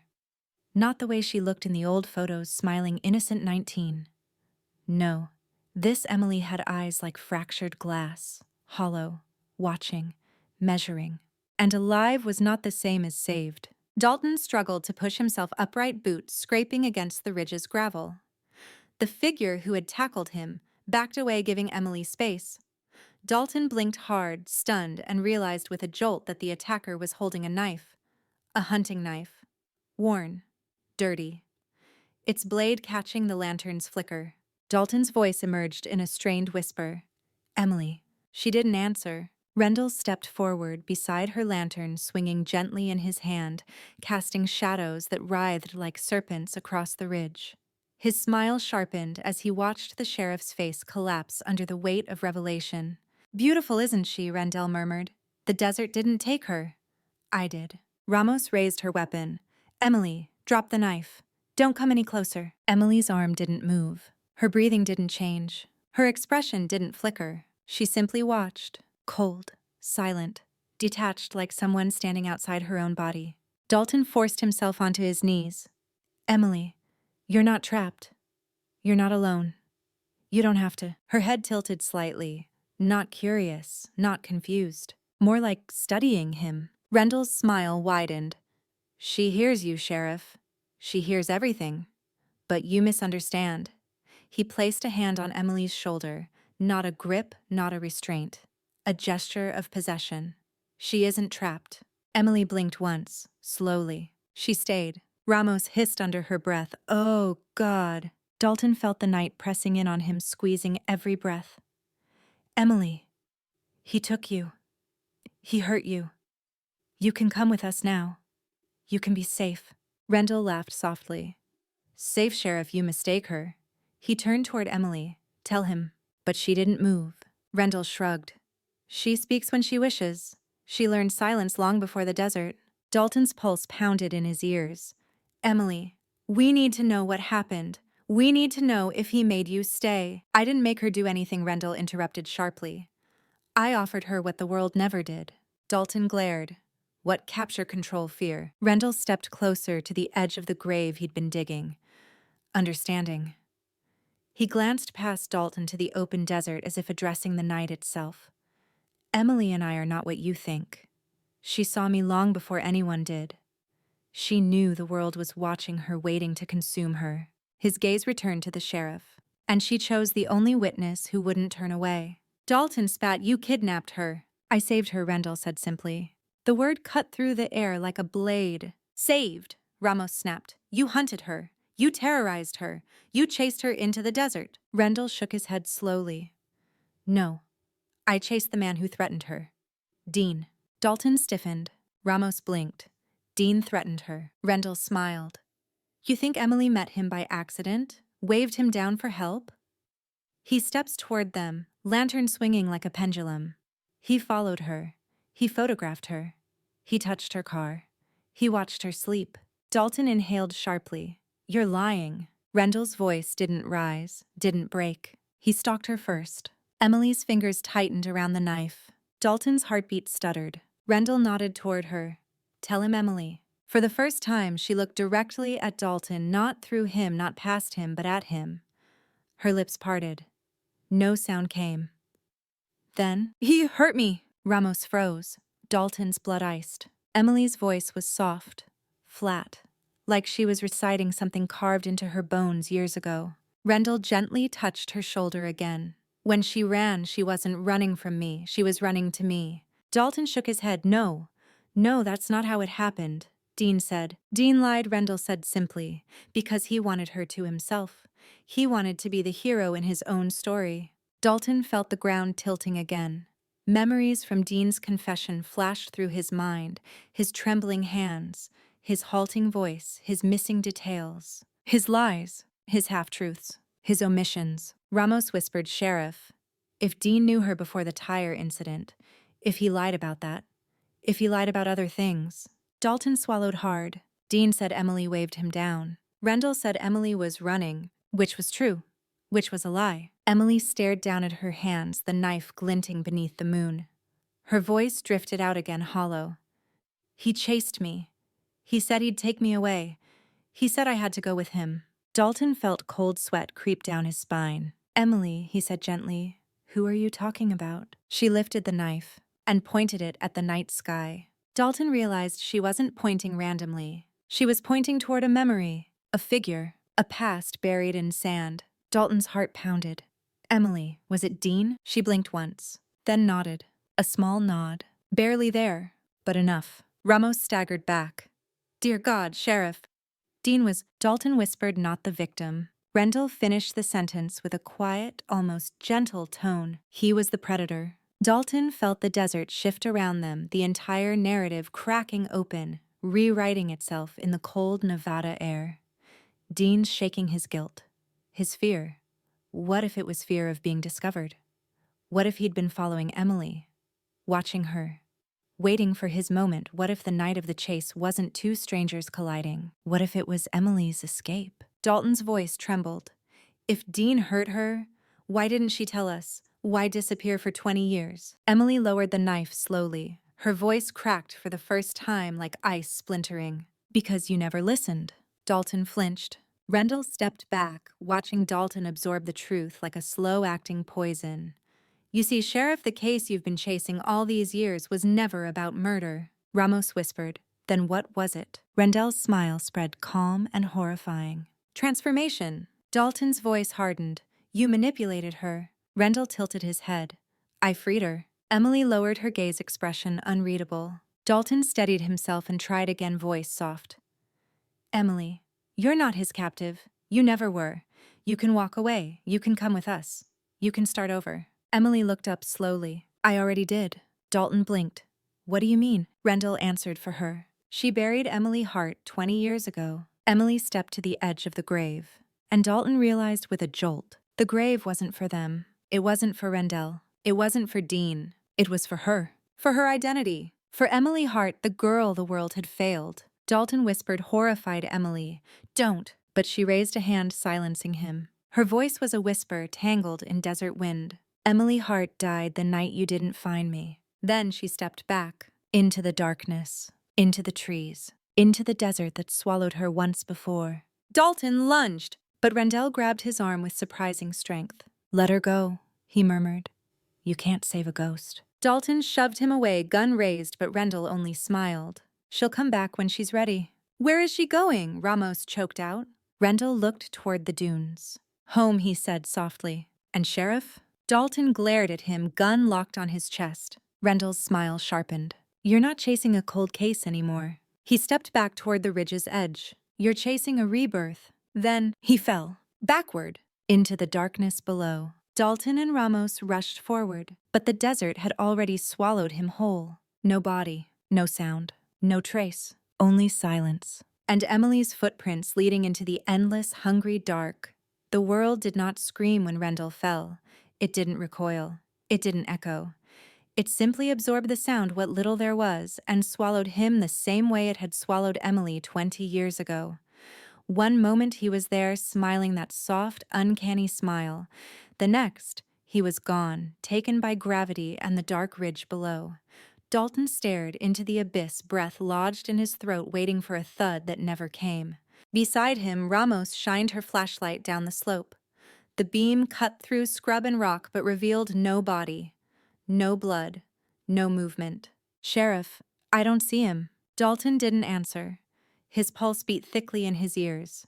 He replayed the moment again and again, Rendell tipping back, arms loose, that same unnerving calm, as if falling was part of a plan, not the end of one. Ramos whispered, You think he survived? The desert wind answered first, hissing through the ridge like something alive. Dalton finally stepped back. We don't assume a man like that dies unless we see the body. Ramos swallowed hard. Then where the hell did he go? Dalton didn't know, not yet. But he knew one thing, Rendell's fall wasn't the real loss tonight.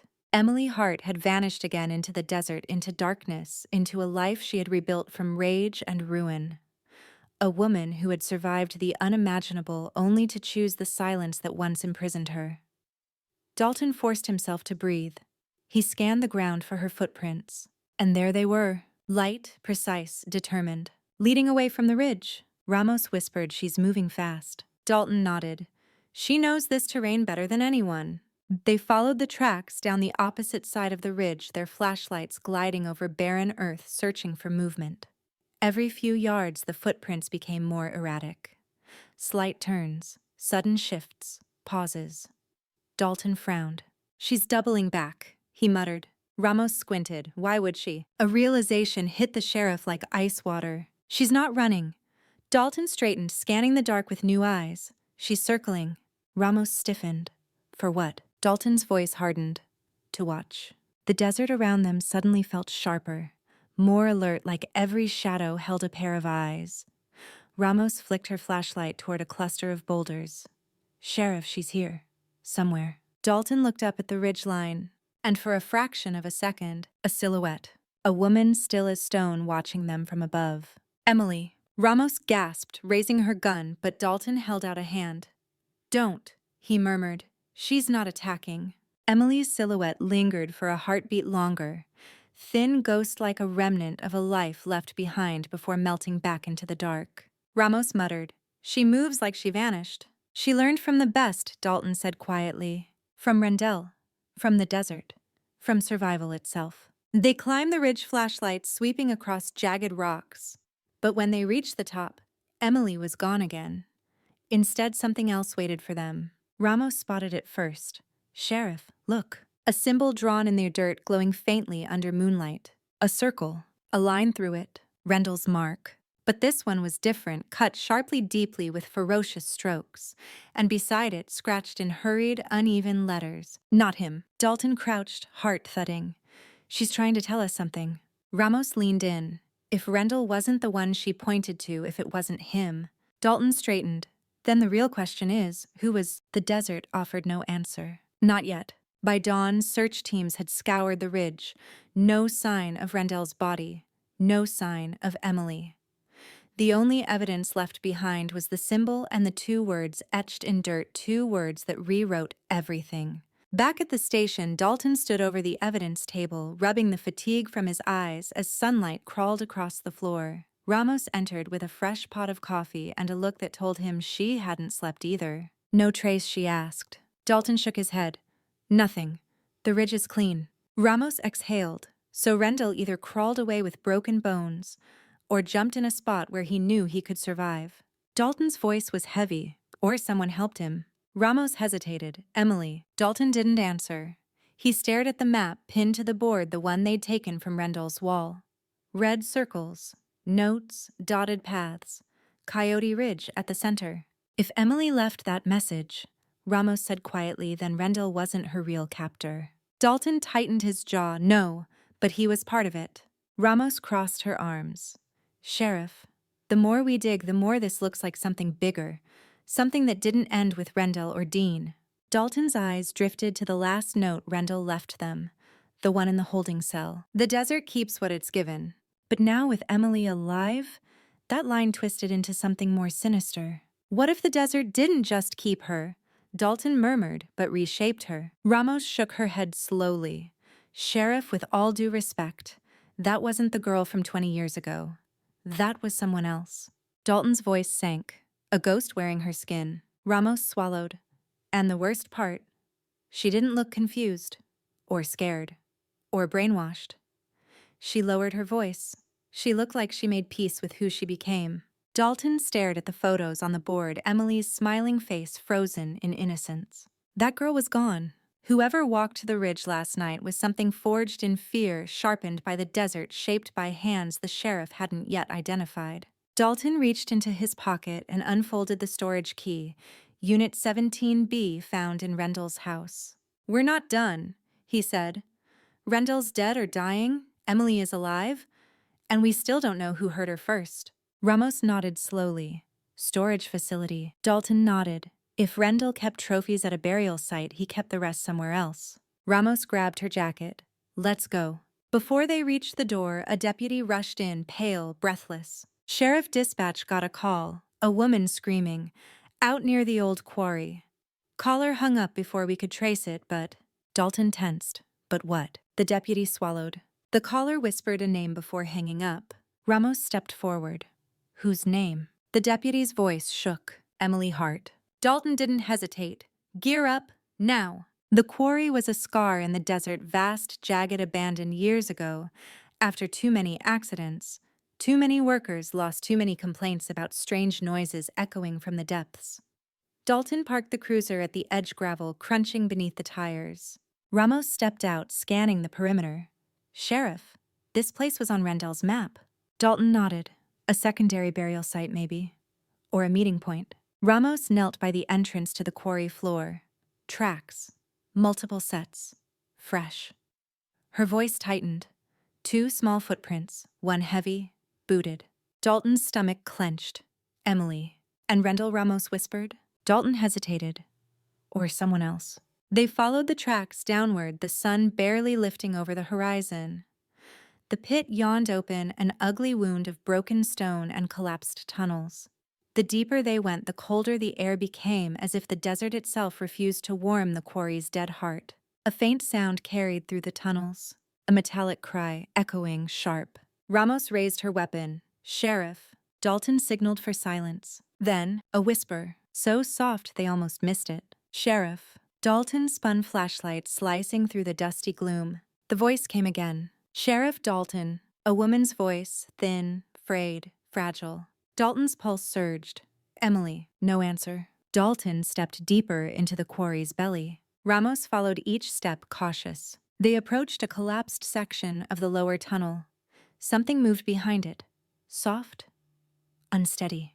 Dalton raised his flashlight and froze. Hair matted with dust, skin pale, eyes wide. A woman crouched behind the rubble. Not Emily, but wearing Emily's jacket. Her voice broke as she reached out a trembling hand. Sheriff. Dalton felt the ground drop beneath him. Ramos inhaled sharply.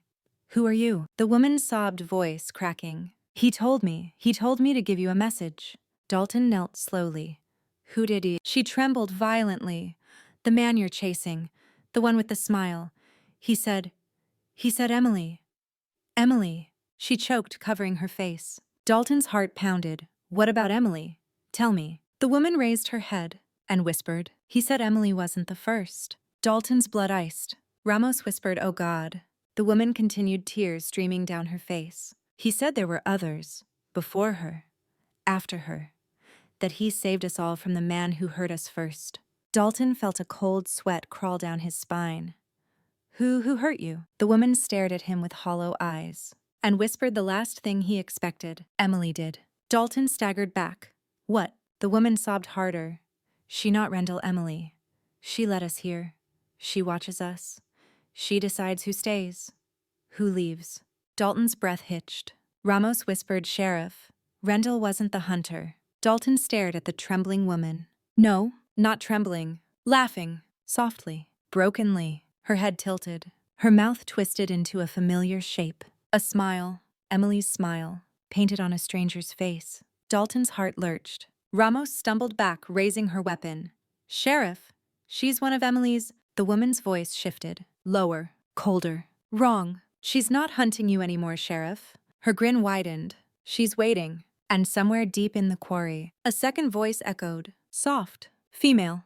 Close. Dalton. Emily. Alive. Watching.